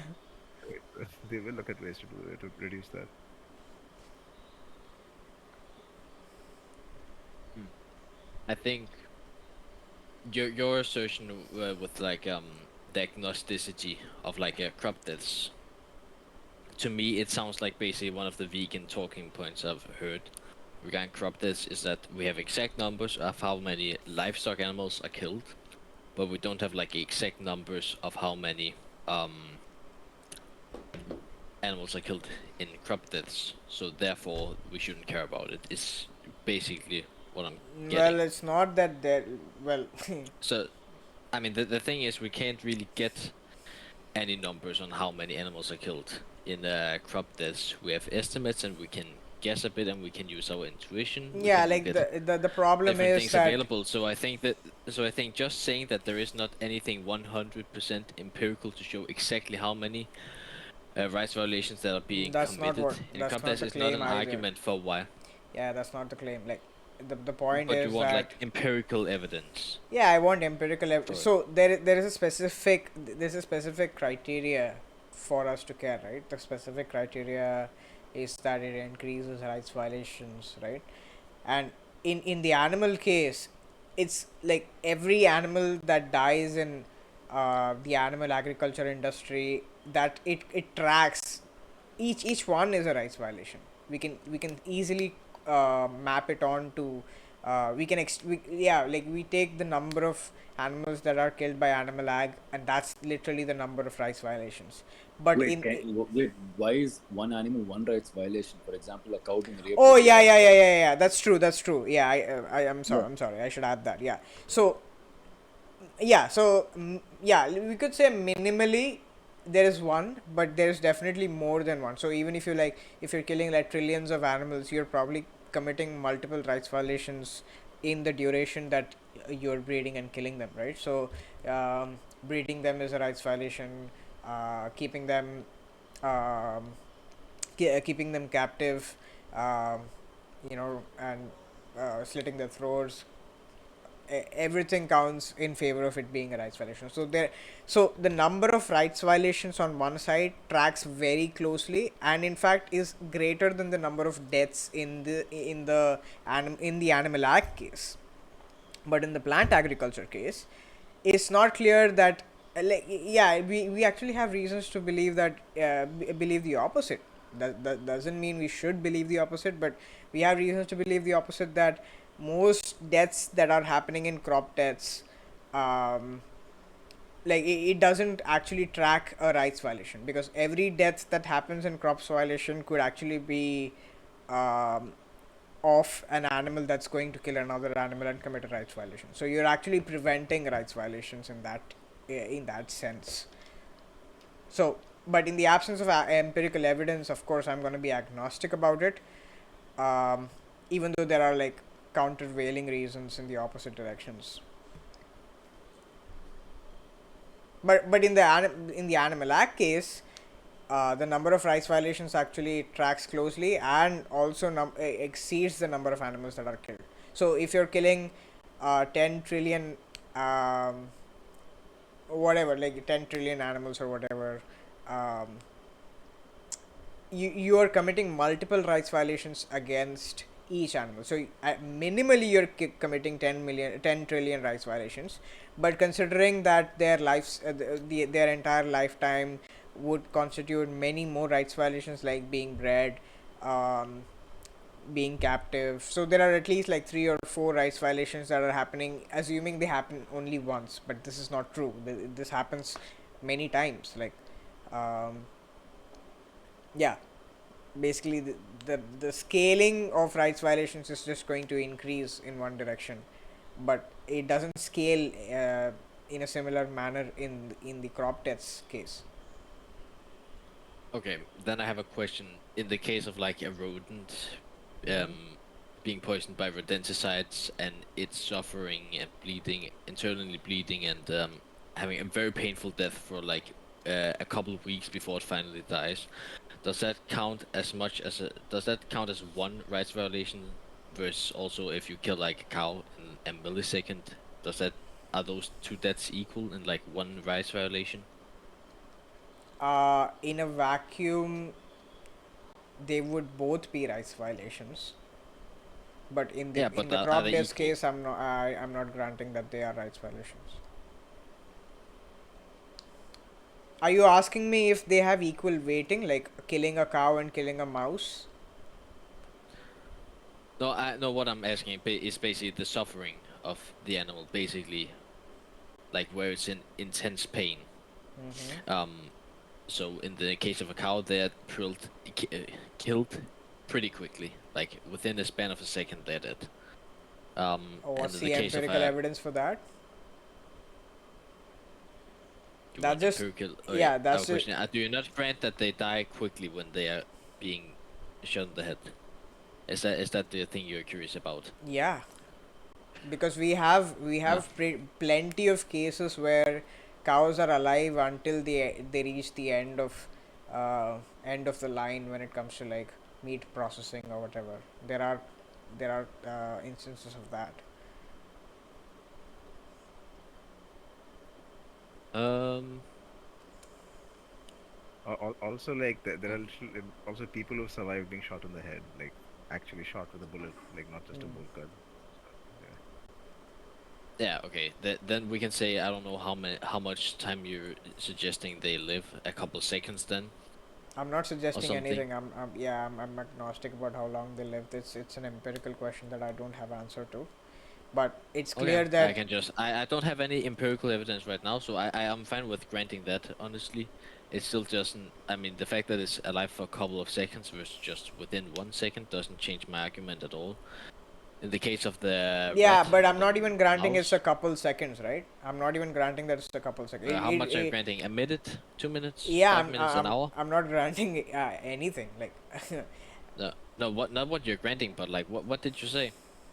Like, what is your argument? How long did you say I they have no view. might Yeah, live I for? have no view on it. But there are instances where they survive hours after the fact.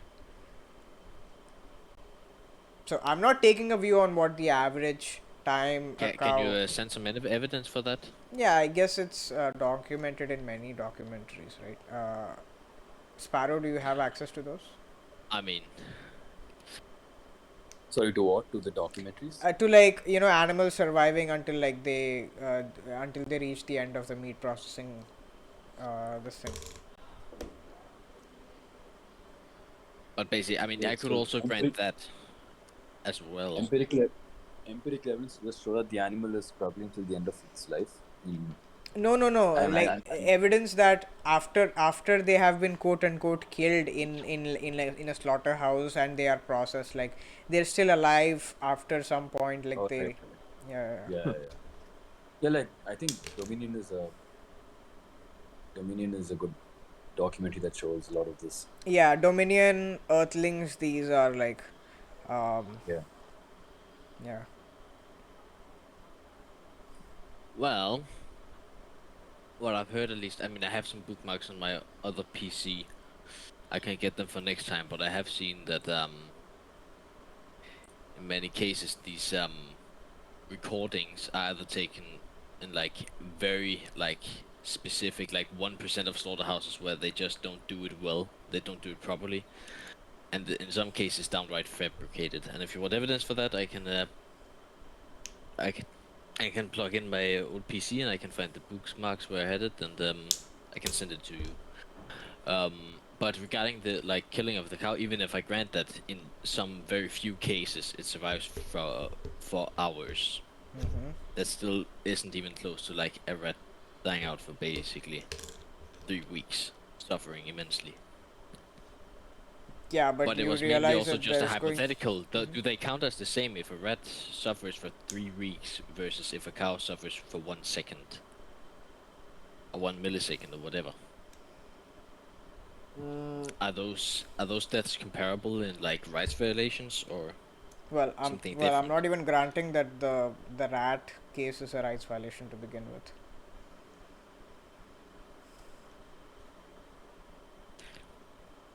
Mm.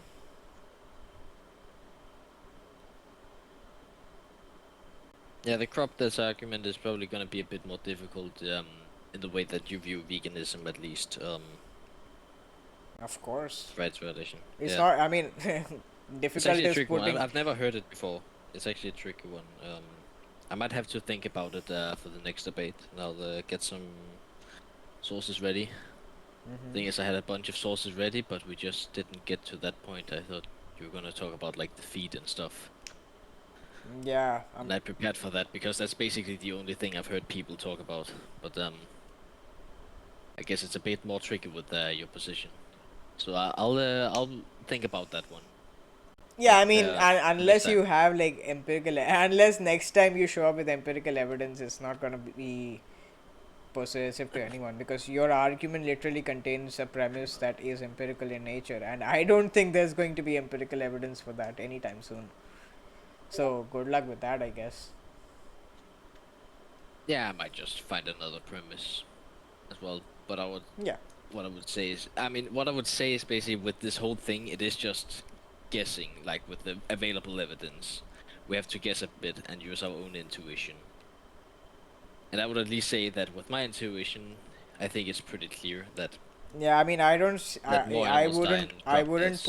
I wouldn't put much weight into intuitions in these contexts.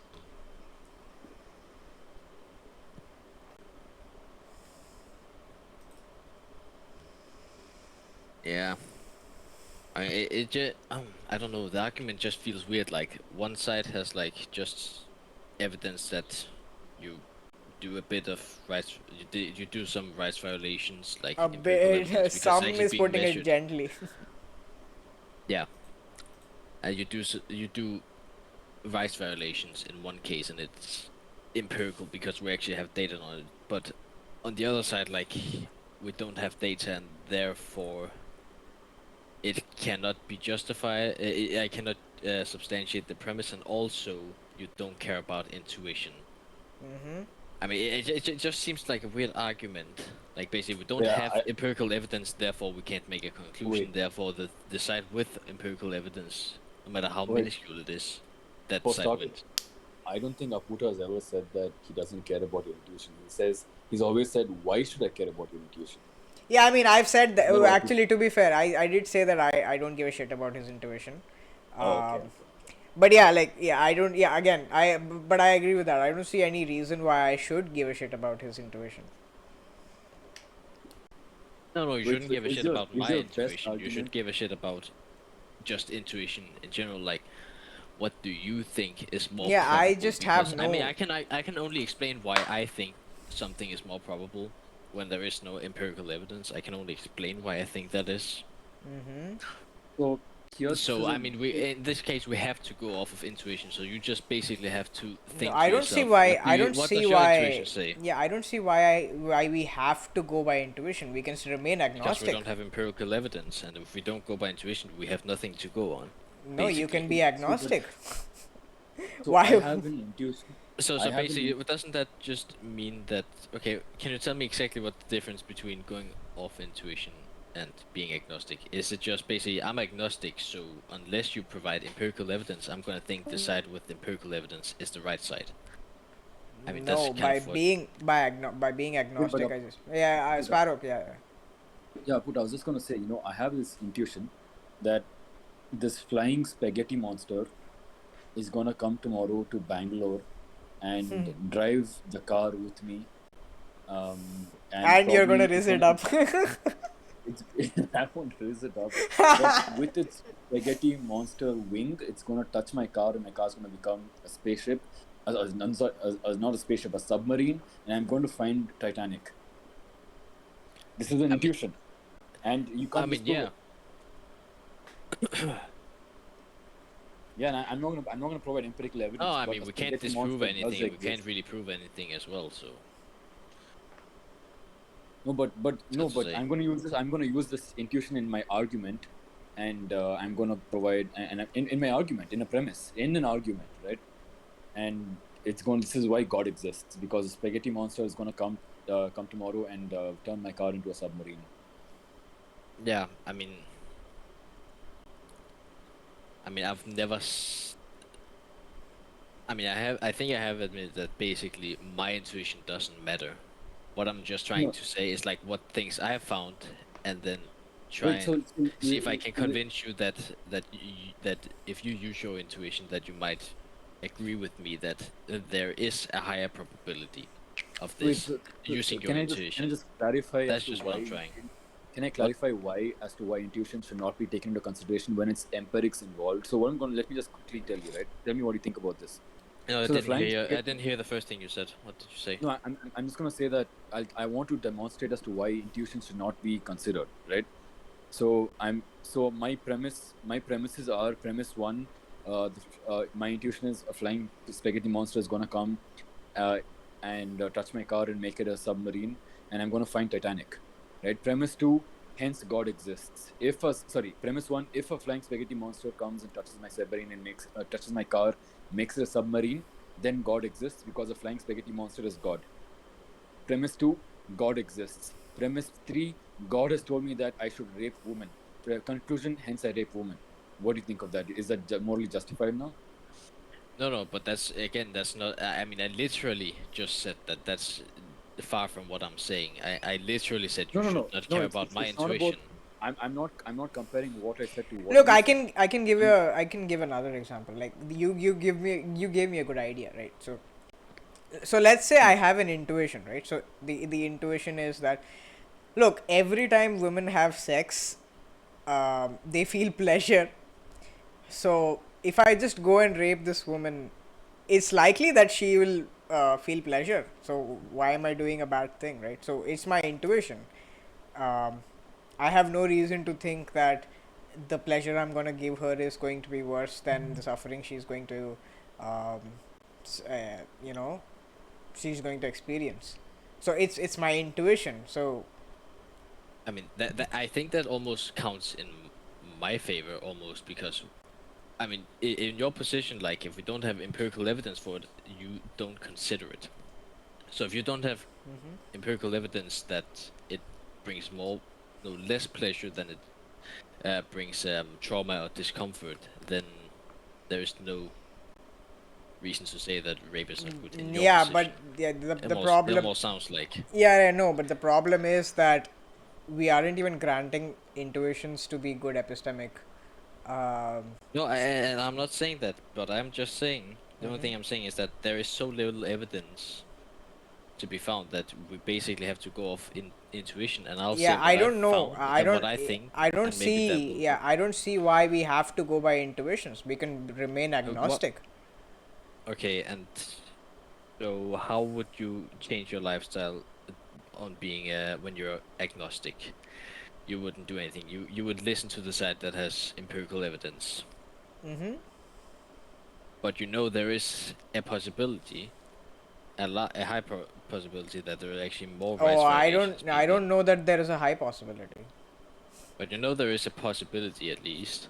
There is a. I mean, yeah, it's physically and Yeah. logically possible. So yeah, there is a possibility. Yeah. But why should I care about a Yeah. possibility that is not more likely than? Yeah, that doesn't. Well, the thing is, you don't know if it's more likely.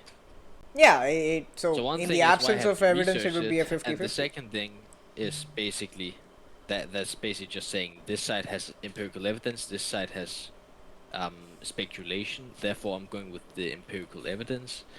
When it's basically just so muddled, the waters are so muddled. I don't think that's the best way to go about it, because it could be that you're wrong and more rights violations are being done in crop deaths, but we just don't have Yeah, we don't empirical have. evidence of Yeah, it. But it might be easy to intuit that as being the yeah. Why would case. I? But Why would just I put? because Yeah, one sec. Why would I put more credence to the intuition than the empirical evidence? the thing is, because we're not comparing, it's not like we're comparing saturated fat and cardiovascular causality. Basically, then I would agree with you that intuition doesn't matter and the empirical evidence is what matters most, at least if we have empirical evidence. But this is not the same comparison, because we're not claiming that animal products don't cause rights violation. We're just claiming that the production of plants cause more rights violations. So therefore, saying I have empirical evidence and you don't have empirical evidence doesn't automatically like disprove the other side. I never I said think. it disproves the other side. Yeah, I mean, you did ask like, why should you count more on intuition That than doesn't empirical mean. Yeah, evidence? that doesn't entail Yeah. that we disprove the other side. Is we are just trashing the other side for not for just pulling shit out of their ass. But the thing is, like, you that like I said again, like you have to go off your intuition. No, Like, why? let's say this: we have like a bunch of Wait, evidence. why? It One might not sec. be No, no, no, no, empirical. no, no, no, no. Wait, why? No, no, Why no, do no, we no. have? I don't know. One sec. So, what the fuck do you mean by we have to go by intuition? What the fuck I'm does that sorry. mean? I just deafened. I'm tired of you, cutting me out all the time. I'll say what I was about to What the say fuck does if it I can mean? remember. Yeah, what the fuck does it mean when you say that we have to go by intuition? Like, are you saying that we are somehow compelled by some like if you're saying we are compelled by some kind of epistemic norm, then I don't have that epistemic norm. Um, yeah. So What do what you? Appoota is Uh, asking is, what I'm basically getting at is basically like there isn't evidence, but there's like hints, basically hints of evidence that would make people get a certain conclusion, I don't. or What's the or make hint? their intuition get a certain conclusion. What's the And hint? I'm just saying that I am not saying that you should value it more, but I'm just saying that you should value it. Wait. One Like, you sec. shouldn't So just say no, no, no, there's no, no. One sec. One sec. empirical evidence here. You're Okay. saying we have to go by intuition. What the fuck does that mean? No, what I'm saying is that in this case we don't, like, the only metric we can go by is not just empirical evidence. What I'm trying to say is that What does it intuition is one mean? of. What does it mean that when you say we have to go by intuition? Well, no, maybe if you let me speak through, maybe. Just maybe you'll hear the answer. What's the so what? Yeah, just provide the clarity, right? So what the fuck does it mean when you say we have to Well, go if by you keep intuition? if you keep interrupting every fucking 10 seconds, then it's gonna be hard. No, Yeah, I 5 will seconds. interrupt you if you don't give me the answer, right? I'm trying to get to the answer. Yeah, so don't ramble. Just give me the clarity. Wait. Repeat the question again. Now my Yeah, head starts getting all sorts of other thoughts. what does Repeat it exactly what you want me to answer. what does it mean when you say we have to go by intuition? What I mean by that is basically on one side of the argument there is nothing but intuition to go off of, but just because there is nothing but intuition to go off of just doesn't mean that we get to disprove. We just get to say, I don't need to take a stance on that, or yeah, the site has empirical evidence that it produces 1,000 rights violations, but this other site claims that this other thing produces 1,000,000 rights violations, but they don't have empirical evidence, but they have a couple of hints pointing in that direction. That does. Then I think it's reasonable to say that your intuition should also have a say in this conversation as well. That's to say that your intuition is more important, but it has to basically be a part of the conversation Why? when there's nothing else to go off of because of what I just said. Wait, why If would they're, I if they're why different, would I put credence to the intuition in this case? Why would I assign any credence to this intuition? because you want to find out like how can you reduce animal rights violations as much as possible. Yeah, and how does And going the best by way is to examine both sides of the argument, and one thing has empirical evidence that it no causes why 1,000. no I would Uh, I could say that the best way is to examine the to accept the side that has empirical evidence and to shit on the on the camp that does not have empirical evidence and just pulls shit out of their ass.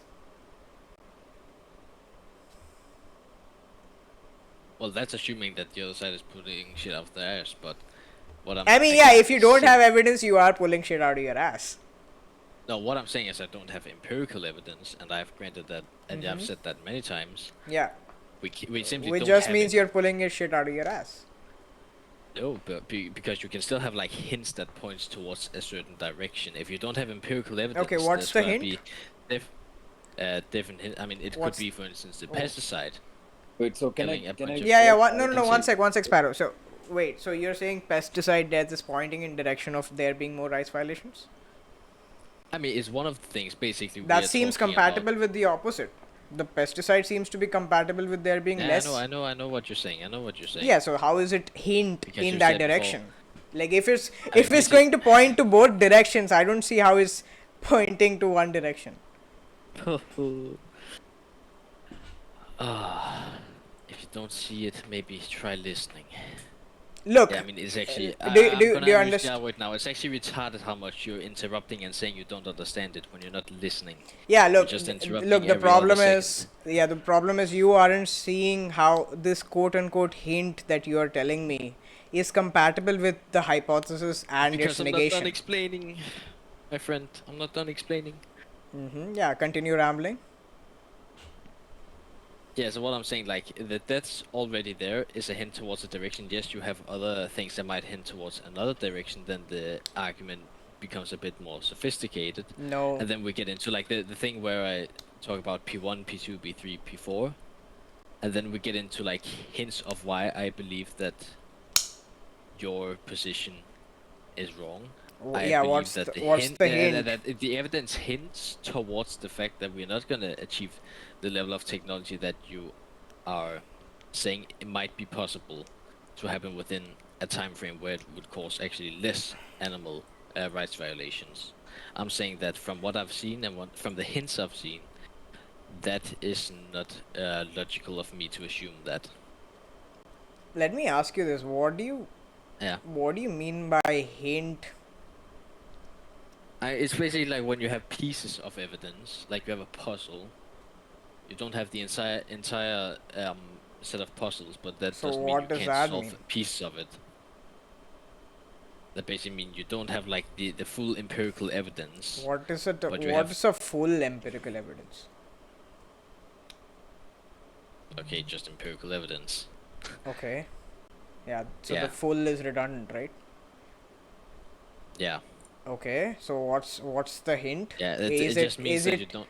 is the hint just like, are you just saying hint is like a weaker form of evidence? I couldn't be interpreted as that way. Okay. What do you take evidence to be?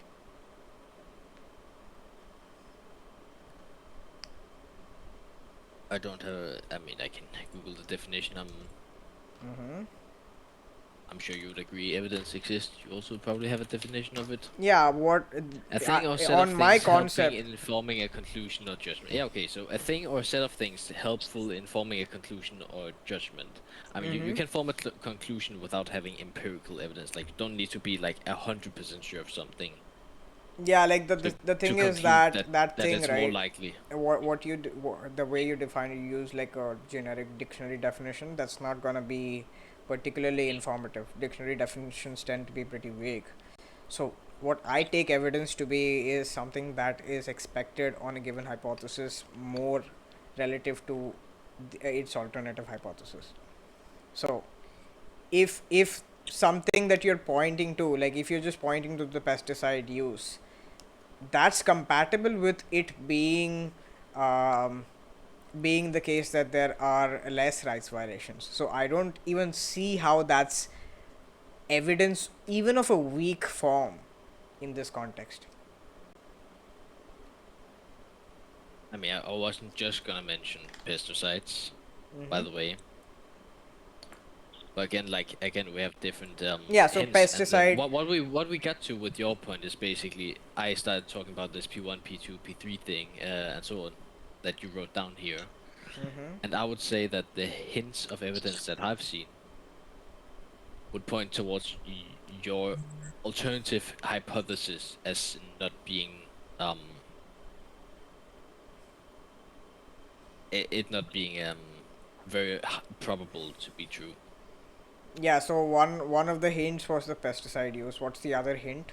So pesticide use on its own. For the hint, One for me, sec. it was Yeah, one sec. okay. So pesticide use on its own is not a hint of evidence. It's not evidence at all because it's expected on both hypotheses.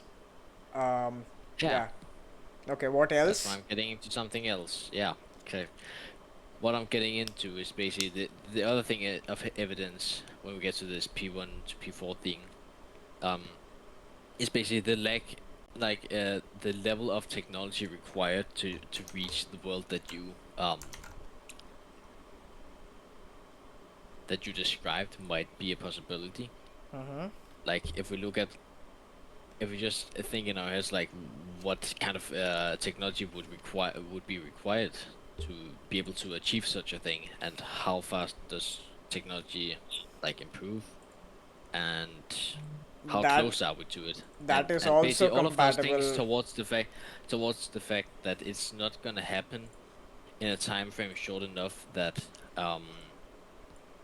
Yeah, that's also that they're gonna be compatible committed with less the. rights Yeah, violations. that's also compatible with the hypothesis that there will be less rights violations on crop deaths. How? It's compatible in the Oh, sense that there is no contradiction. but I mean, I'm talking about something else right now because you talked about like it would be permissible to kill that crop deaths would actually be good. That's actually what you said. That crop deaths would be good because it would kill other animals that would maybe um commit rights violations towards other animals. And then what I got to is basically, well, I mean, within a short period of time, there's gonna be like if we just kill all animals right now, there's gonna be an arbitrary number of deaths Yeah, or you're rights just begging violations the in question. Brazilian. That's precisely the thing that we Yeah, initially disagreed but about. again, Now like you're circle. So you have like a no, no, circular no, no, argument. no, no, because you're not listening. That's the thing. So let me explain again. So what the hints that I said were basically that the technology required, the progress of technology today, and how close we are to reaching the world you're describing, is not um, close enough that I would consider your alternative hypothesis as being likely I don't to see. Oh, happen. one sec. So the technology that we have today, that's compatible with crop deaths entailing less rights violations. So how is that evidence That's against the not what I'm hypothesis? talking about. I'm talking about if we kill all animals right now versus No, no, if no, no, we no, no. just One let sec. all So animals live. you're saying that this hint, right? This hint, which is that These the hints. technology that we have, whatever, um, is not close enough or whatever. That's the hint, right? And this hint That's is one of them. yeah, that's one of the hints along with the pesticide use or whatever, which count against the hypothesis that crop deaths entail less rights violations? I mean, in this case, I don't have to argue. Yes or no? Yes. Is that what you're saying? Are you saying this hint? No, no, that is if I grant that argument, which I would say I would need some evidence, empirical No, no, no, evidence no. from One you sec. for No, me no, no. to grant that You're not. argument. You're not interacting with what I'm asking you, right? So Okay. the question is, you're saying that these things, that pesticide use and technology being far away, count against the hypothesis that there are less rights against the hypothesis that crop deaths entail less rights violations. No, that's not what I'm saying at all. So what the fuck are you talking about? What are these hints supposed to be pointing towards? What I'm talking about is basically we got to the point where I made the four premises, where I said Yeah, like that what is this hint supposed to point towards? Like, is it supposed to point towards a premise? yeah. Okay, which premise Actually, is... it's supposed to point towards the. No, it's supposed to point towards my conclusion of these premises, basically. Oh wait, yeah, Yeah, it could also be in support of P2. yeah, but it seems perfectly compatible with the negation of that. So why would it even be... and the Why... negation would be like the world where our technology is good enough to prevent No, the animal rights negation violations. is a world where we don't kill all animals, and hundreds of generations of animals not being killed are not caused by us. These hints are compatible with that. So Wait, why would I so even now it's only consider deaths these that evidence are of that? caused by us, so you don't care if a lion kills a gazelle, is what you're getting at. No, I That do care wouldn't be about it. considered a rights violation. Is that what I'm hearing? No, that would be. I mean, me But it's not not. caused by us. Sorry. It's not caused by us, so why would it? Oh, well, in this case, it would be because we didn't do. Like, yeah, we are instantiating a world where that happens versus instantiating a world where it did happen. I mean, but just if we just live now, like how things are happening right now, are we responsible for the gazelle that a lion kills? No. Okay, so is there a right violation there? Yeah. Okay, so you would agree that if we let hundreds of generations of animals just kill each other, then that would result in more rights violations than if we just kill all animals right now. Yeah. No, no, no, no. I'm not granting that we would, if we, yeah, if there was a binary that the only two different, the only two choices are, if we kill all animals today versus, actually, no, I'm not granting that. So if we kill all animals today versus we let them breed out for hundreds of generations, there would be less rights. There would be more rights violations. Yeah, I'm not sure about that. It would require some empirics.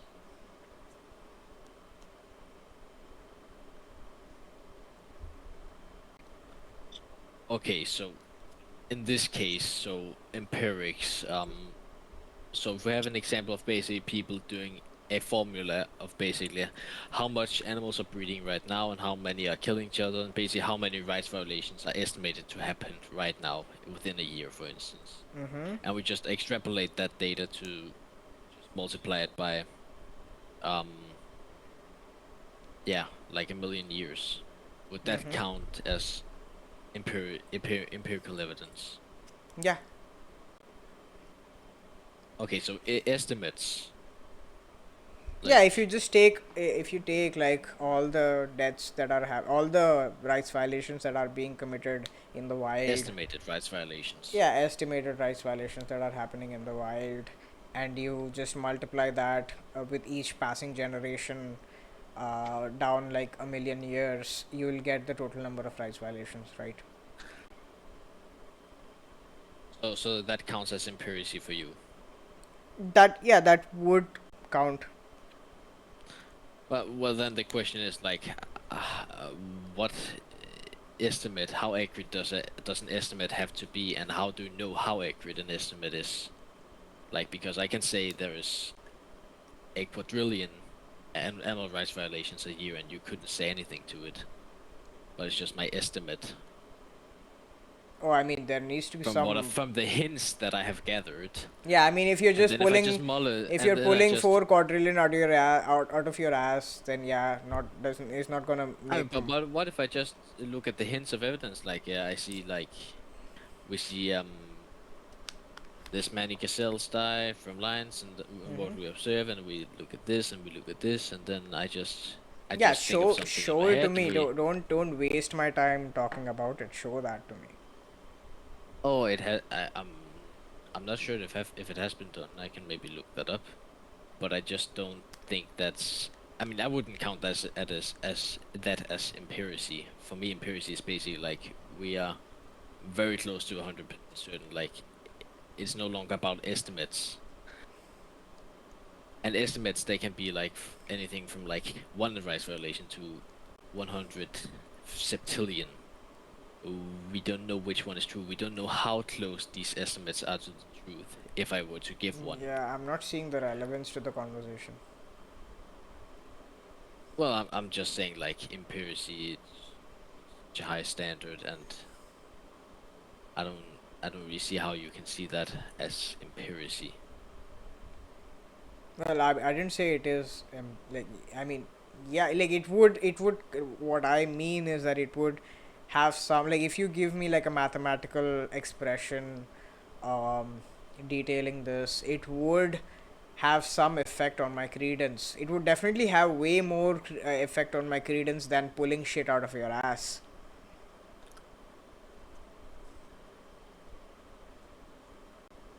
Well, okay. Um. So I would say. So in your example, where we would develop technology within a wait. Okay. Wait. Now Don't, I need to think. yeah, No. don't Okay. ask me So to first of make all, any. wait. So so you reject the binary that we proposed. Yeah. Where if it was just a binary, nothing else mattered. You rejected that, and you would need exact numbers to show that hundreds of thousands of generations of rights violation is less than just one generation of all animals receiving a rights violation. Is that? Yeah. Are you serious? Yeah, but the thing is that's not the binary that I'm committed to. I mean, yeah, but you said even if it was that binary, you would disagree. Yeah, I don't take a view on it. You'd have to show it to me that those I numbers mean, you scale. must think something. No, why? Do you think doxastic states are binary? No, but you must have like some thought. Like if it was just the binary, what do you think about it? Like Yeah, I don't have a view which one given. would? Yeah, I don't have a view given that I don't have any such like analysis being shown to me.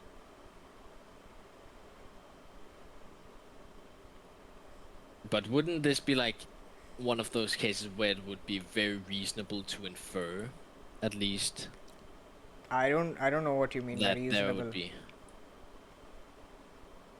reasonable by reasonable? Yeah, I don't know. yeah, I don't know what that means. What do you mean by it? I have some concept of it, and on that concept, I don't think it is reasonable. I think it's more reasonable to be agnostic.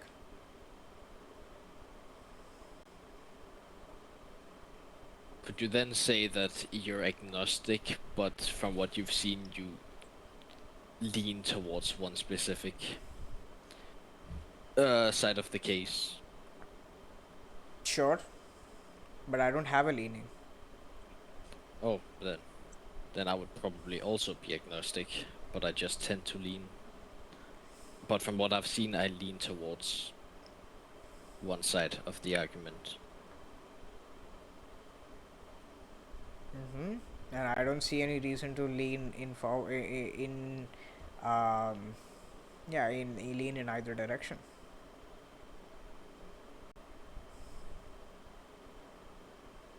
I mean, I don't know. I can just explain this, and I think I'll probably cut it off there. I'll just finish with my last thing, and you can also say what you want. It'll probably just be I don't care or something.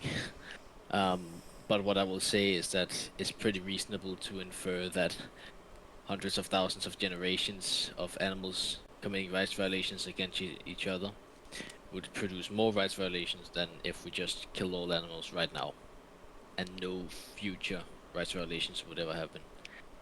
I think that would be I think it is I would say that that's reasonable to yeah, say. I would say it's pretty reasonable to say that killing Olicsa would be better because it would reduce rights violations. Pretty reasonable. Like, it's my intuition that you commit a lot of rights violations, so it should be.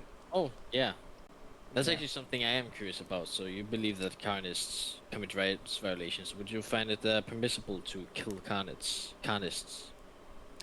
In a vacuum, yes, in principle, but not in practice. So if we just ignored that, you would go for jail for it. Like, would you kill a person for eating meat? Well, would I kill that's that? Because it not would how a technically produce less rights violations because you just kill a person. That's Yeah, not how a Yes, vacuum works. yeah. Vacuum isn't just like, okay, if I remove legality, vacuum Yeah, exists. that I know. That's why I just said if we only remove legality, like the law, Yeah, no, would he then do if it? that's the only thing that's removed, then no. Because there are other things Why that. not? Yeah, there are other things like society and everything which has Pragmatics. the pragmatics.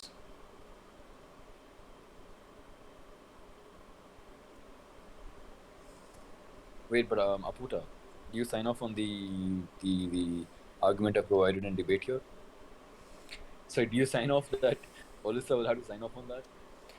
Oh, whether Olicsa is committed to this? I'm. Committed to agree that the argument is sound. Oh, I'm not sure. Maybe Olicsa has a view that there are like um, certain intuitions that you ought to care about, certain intuitions you shouldn't care about, something like that. So. Oh, just so you know, I did actually retract the P1 to P4 thing I mentioned before, and the only thing I would say about it is that my intuition and what I've learned would point me towards that direction, But since you don't have and that's any all. evidence, shouldn't you be agnostic? Yeah, I'm agnostic, but And if you're the limited. if you're agnostic, shouldn't you act um, such that it doesn't show that you actually believe in one or the over the other?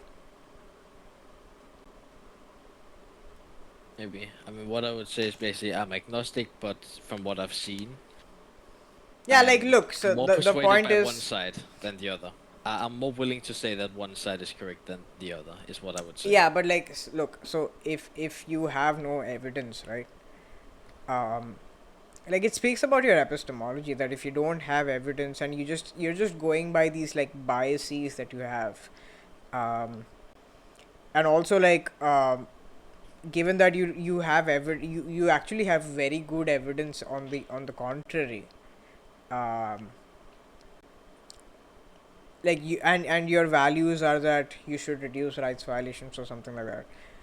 I don't see why any person with like a decent epistemology would would continue eating Yeah, animals.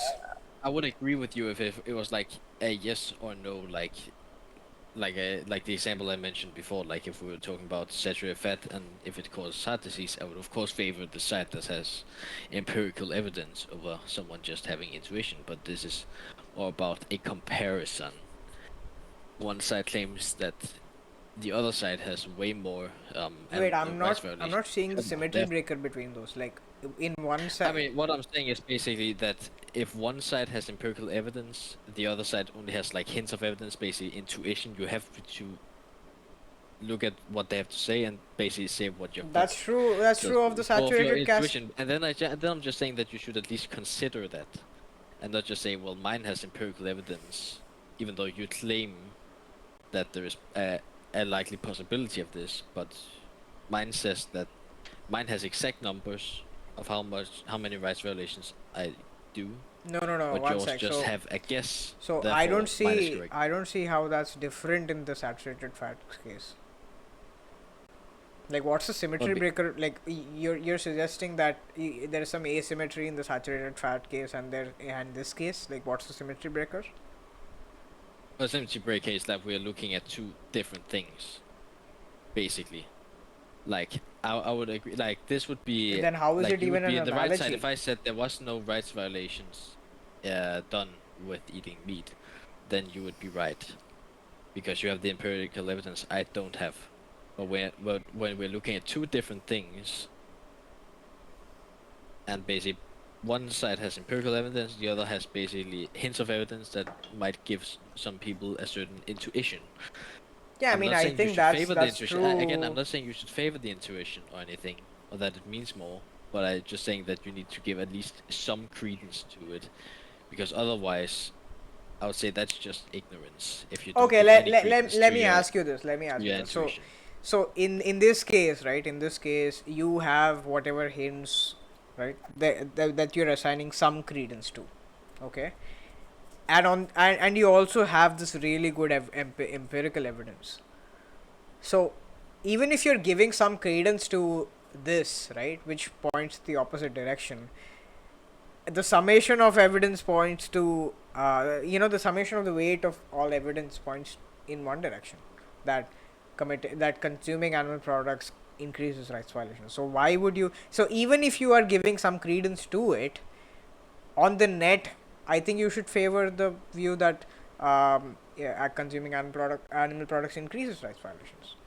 I mean that depends on like how much your intuition says that this other thing is probable. Like if you're saying it's like just an Yeah, arbitrary so number. Let's say are you you, so think are this you is saying, 90%. yeah, yeah, one sec, so are you If you're saying saying that it's the 90% credence, probable to yeah, that so the one crop sec, deaths would be causing more rights violation. one sec, so Let me talk. are you saying this, like, Ah, this yeah. intuition that you have is so strong that it's like it's surpassing the empirical evidence? Now you're still trying to like equivocate like the saturated fat example when I'm not. these are two different things. Wait, but I would always, I I would think every day Appoota of the asked a week, yes I or would no give you question. the edge if it was like a yes or no question, like does or does this not cause rights violations, and you had the empirical evidence, then yes. But we're having like a comparison of two things. One has empirical evidence. Of course, you should take the empirical evidence as what it is, like you know exactly how much it contributes, and you have to take the other side with a large grain of salt.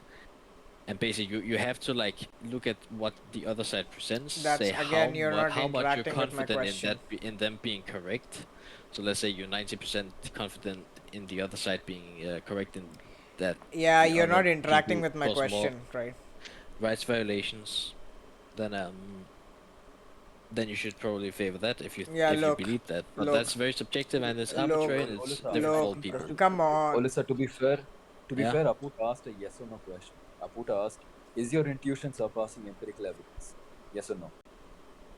Uh, no. Okay. But what I'm gonna say is that it doesn't really change my argument here. Look, what all I'm saying is we have two cases, right? The case where you consume animal products and the case where you don't consume animal products. Now there is empirical evidence that um, in the world where you consume animal products, you are increasing rights violations, and we don't have any empirical evidence to say that this number of rights violations is more or less than the number of rights violations caused in the world where you don't eat animal products. But for sure, there are rights violations in your world, and um, quite a few actually. But the point is that the question is, you have this hints of evidence pointing to the other hypothesis, which is that crop deaths have more rights violations. So you have like this hints, which I don't really, I mean, given the standard like um, view of evidence in like scientific epistemology or something, um, it's not even clear that these hints are more expected on the hypothesis that crop deaths cause more rights violations. Cause less rights violations. Um, no, on the hypothesis that they cause more rights violations. Sorry. So yeah, it's not even clear that they are more expected on one hypothesis or the other. So it's not even clear to me how it's pointing in that direction versus the opposite direction. But even if I grant that it's pointing to one direction, you admit that this intuition is not surpassing the empirical evidence that says that you are committing quite a few rights violations by contributing to animal agriculture. So, Boy, I yeah, just farted there.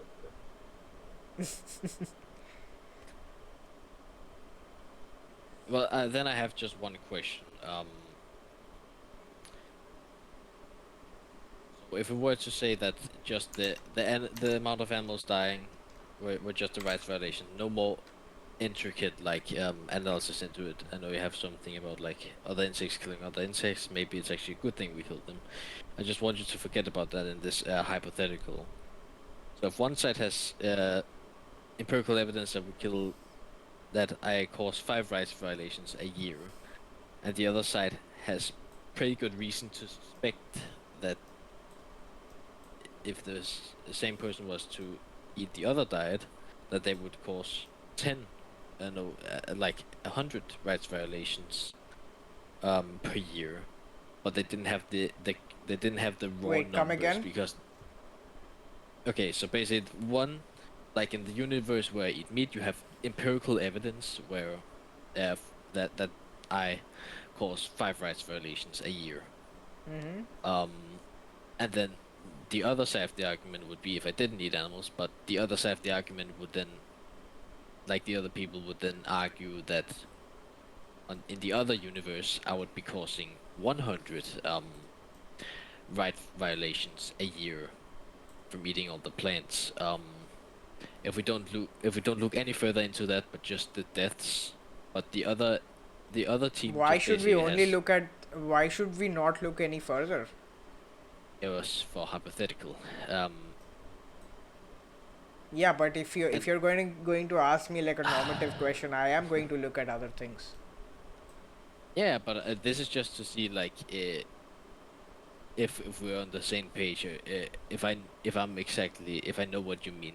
So like the side where where um says that crop deaths result in 100 rights violations a year, and they say, well, we know that they spray pesticide all over this field. We know there are this many insects per square meter, and then we simply say something like we say 50% of those insects die from the pesticide. So however much lethality there is, we don't have like the raw crude numbers, but we have like an idea. Like we know how many insects are often in such a field, and we know that there are pesticides and they kill these things, but we haven't counted the insects themselves. Would you consider that evidence that the other side is correct? No, Why not? because the question is whether pesticides increase rice violations or not whether they increase deaths or not. Okay, but we count like right. Yeah, okay. I use those words interchangeably, but we Yeah, but I say mean, but that would that be they die straw at such a manning me, rate right? that where they count up as like 100 rights violations a year versus 5 rights violations a year. One of them has like exactly counted how many rights violations have been committed, and the other has a pretty decent estimate. Would you give credence to the one that has exact empirical evidence, or the one that has the estimate, but is claiming a much higher value than the other? It would depend on the kind of estimation. Like the one I mentioned, like we know that on average there are this many insects in a square meter, and we know we spray pesticides, herbicides, and so Yeah, on that wouldn't shift all my over this credence. field. What? That wouldn't shift my credence.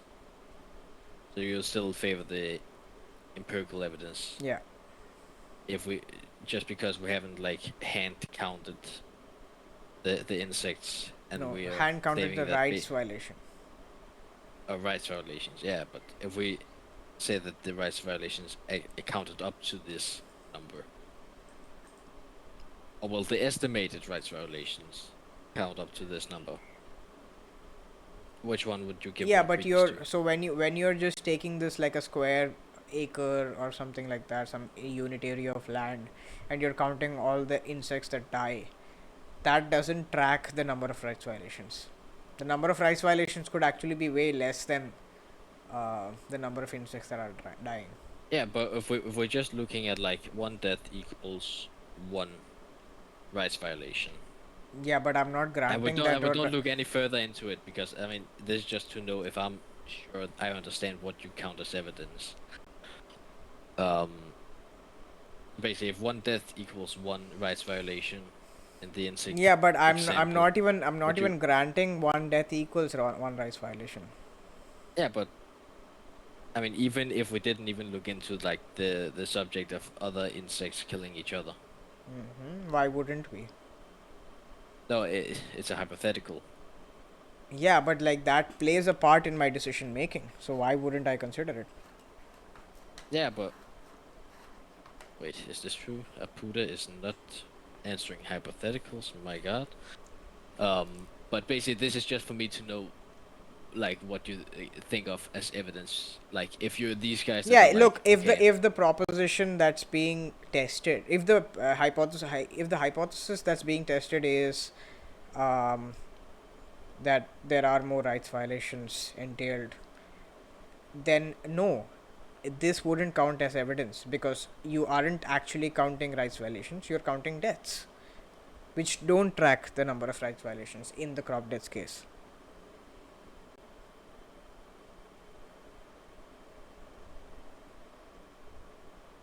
so if I'm getting this correctly, like, if you don't count like exactly like how many insects have died, then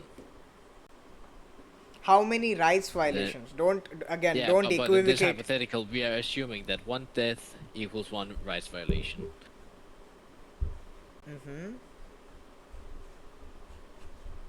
So they're interchangeable in this example with the insects. Yeah, but I mean I'm not using those So concepts would you say that interchangeably. this estimate that claims that the other side is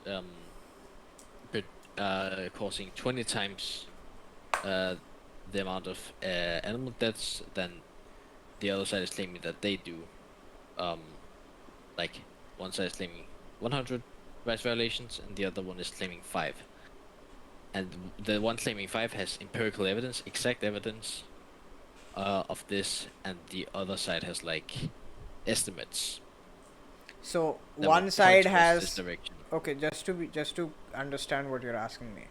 One side has exact count that there are 5 rights violations on the cropland, and one has No, the one has that in the meat eating one, you're committing 5 rights violations. And one where you don't eat meat, you have 100 because you eat so many plants in this example. And the one claiming 5 has exact empirical evidence, and the other side have estimates. But like they're also claiming such a high number that it would almost be stupid to just ignore them because it's not empirical. And you care about animal and rights violations, so it should also. yeah, but I'm having a you're problem not with treated. you. Yeah, I'm like the problem I'm having is that you're using rights violations and death interchangeably. That's not how I use them. Yeah, it's a hypothetical. Yeah, Where so they I are mean, but interchangeable. yeah, so the hypothetical isn't actually interacting with my position. Again, it's to see what you count as evidence. Yeah, I told Like you what I count as like evidence. what you give credence to. Like in this case, where 100 rights violations versus 5 rights violations, one of them has Yeah, so the empirical evidence, and the yeah, other one yeah. has So just. so the hypothesis that's being tested is whether there are more rights violations, right? So if you're No, testing like basically, if it's hard to so whether I yeah. assign credence to it or not depends on the hypothesis. So if the hypothesis is that there are more rights violations, then no, it wouldn't count in favor of it wouldn't count as evidence. But if the hypothesis is that there are more deaths, then yes, it would I mean, in count as this evidence. hypothesis, deaths and rights violations are more interchangeable. Yeah, so if the So you would if agree in this hypothetical? yeah, if it's just testing the hypothesis that there are more deaths, then I would take that as like it would have some credence. Yeah. Yeah, I mean, how much credence would you give to like the side with the estimate pointing towards the I'm not direction? sure how much, but I would give it less credence than uh, the the the empirically determined one.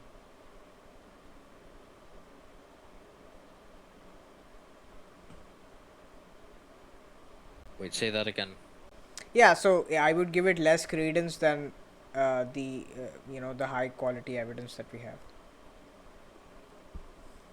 Yeah, but the question is like, I mean, of course you would give it less credence, but also since it's at such a high number that it's claiming, and it has like a decent estimate or a decent way of calculating Yeah. the estimate, then how much like would you then just eat meat in that No. hypothetical? No, I wouldn't. And is it just because they haven't like exactly counted the Yeah. amount of animal deaths? No, well, it doesn't even have to be. They haven't counted the number of rights violations. That's why. Yeah, but this in this hypothetical they are interchangeable. Yeah, but if you're asking me whether my credence shifts, it depends on this very basic distinction between deaths and rights violations. My entire view is dependent on it. So you can't divorce that from the entire thing and ask me whether I Oh would. yeah, I mean, oh, your entire like moral system is on rights violations, That's one of the right? things. I mean, Yeah, yeah, that's I one of the mean, then considerations. you Yeah. just say it's like the whole thing. No, I mean, but like, what I mean is, in this context, the entire thrust comes from the distinction between deaths and rights violations. So you can't divorce that and get me to make a claim. Okay, it's a hypothetical where they're interchangeable. Ooh. Yeah, but I don't like. I mean, if you're asking me about my usage, then it would be logically impossible, because on my usage, they would be different concepts. Yeah, but simply it could just be the way the animals behaved and the way that the animals That doesn't have change. lived. Yeah, that That doesn't would simply change the just fact add up. that it is logically impossible. Um, is it? Mm-hmm. There is a contradiction that rights violations are and are not interchangeable with deaths.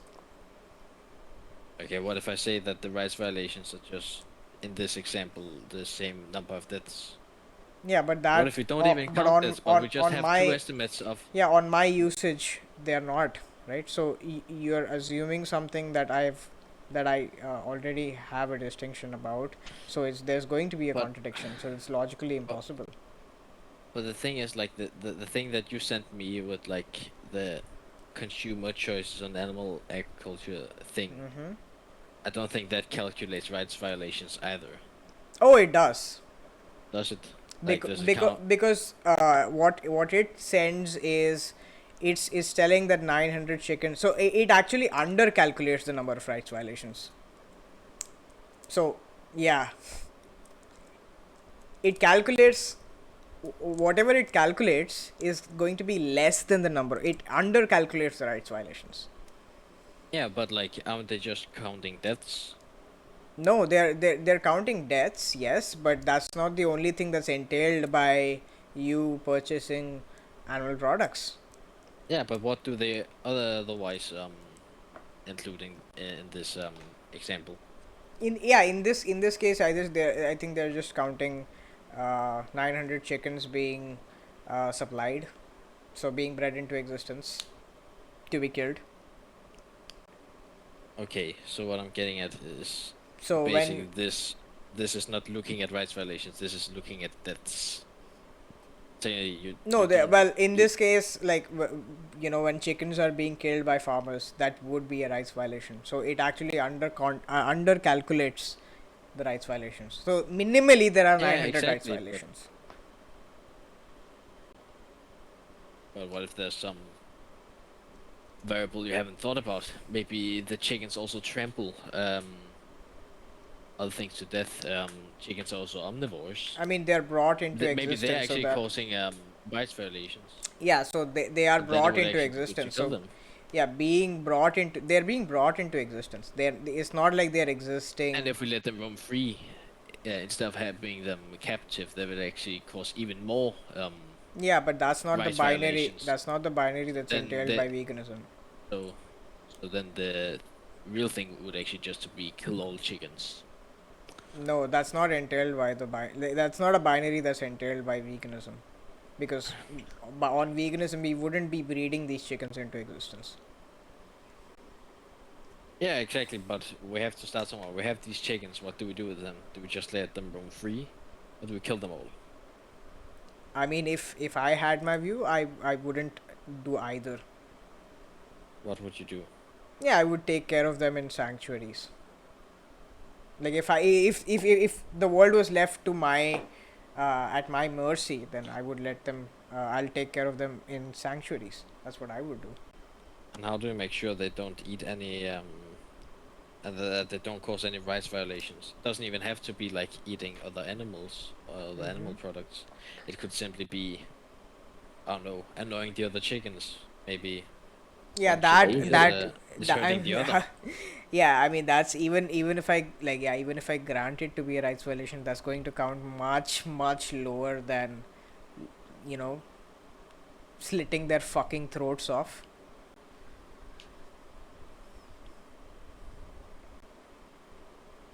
I mean, that wasn't the impression I was getting earlier. Like, it didn't really care how they died and other distinctions like that. So, any action that happens to them that's not good, it sounds like it would be like just one rights violation.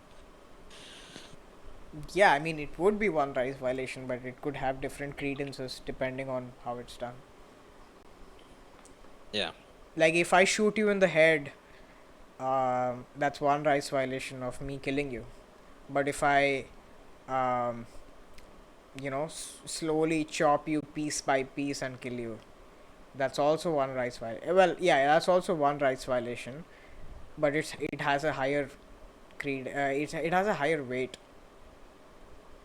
So, what I'm getting at is that rights violations are highly arbitrary and subjective as well. Their weights are subjective, like the So, weights. they cannot be measured, Mm, is also what I'm getting at. I'm not sure why. What do you mean they cannot be measured? On what modality do you think they cannot be measured?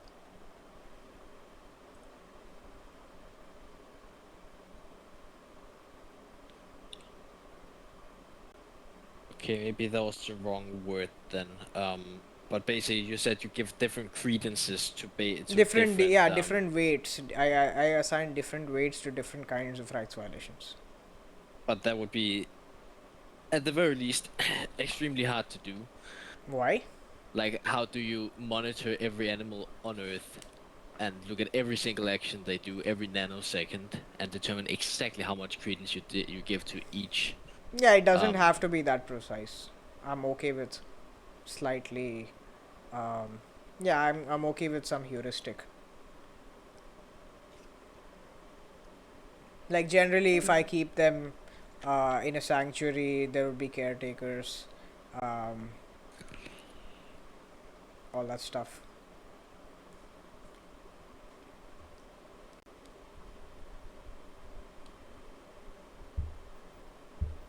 By the way, I have 5 more minutes before I have to go to sleep. yeah. So I don't remember if I got a proper answer, but in the hypothetical I provided, you said it was like logically impossible that Yeah, there is a the contradiction that deaths. rights violations are can be like equated to deaths, because I I could also just fundamentally say the have a. world. Mhm. I understand in this world there are no other rights violations to be done than killing the animal. That wouldn't be logically impossible. No, it would still be, because a death doesn't necessarily entail a rights violation. There could be a death which isn't a rights Okay. violation. Then I'll phrase the hypothetical another way. So what if what if um what if we just say the estimated rights violation is 100, and Okay. the rights violation of the chickens or cows or whatever is 5, like when you eat Mm. either diet, and the one with the animal products that is precisely measured, and the other one is an estimate. Mm-hmm. Mm, Like which one would you favor? Not like which one would you believe more, but which one would you favor? Would you change? What would you change your diet to? No, Because one, yeah, like I would, my behavior would be dictated by the empirical evidence. But yeah, I would take the estimate, like I would give it some credence and would investigate further. okay.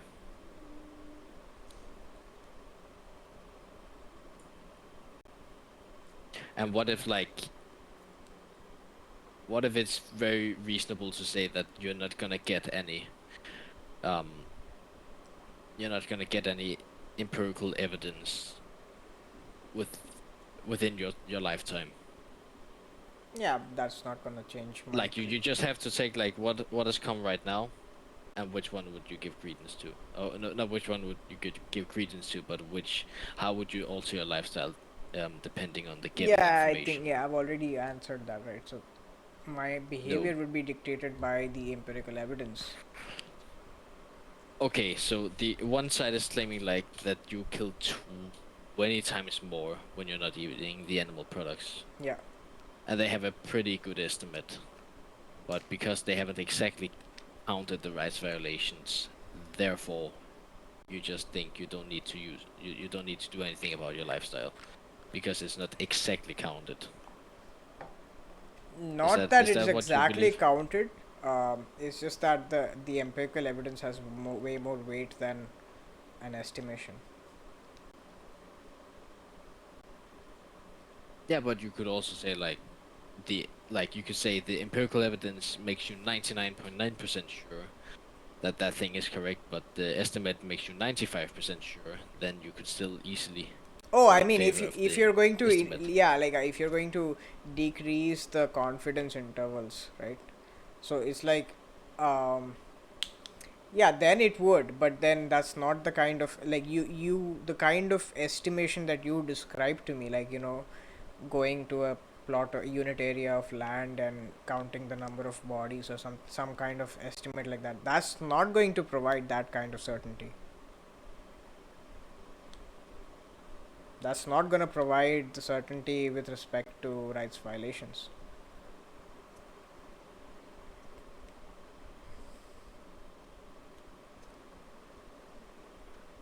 Okay, I'm just thinking of if there's anything I want to say before you need to go. Mm-hmm. You got Uh, 2 more minutes. yeah.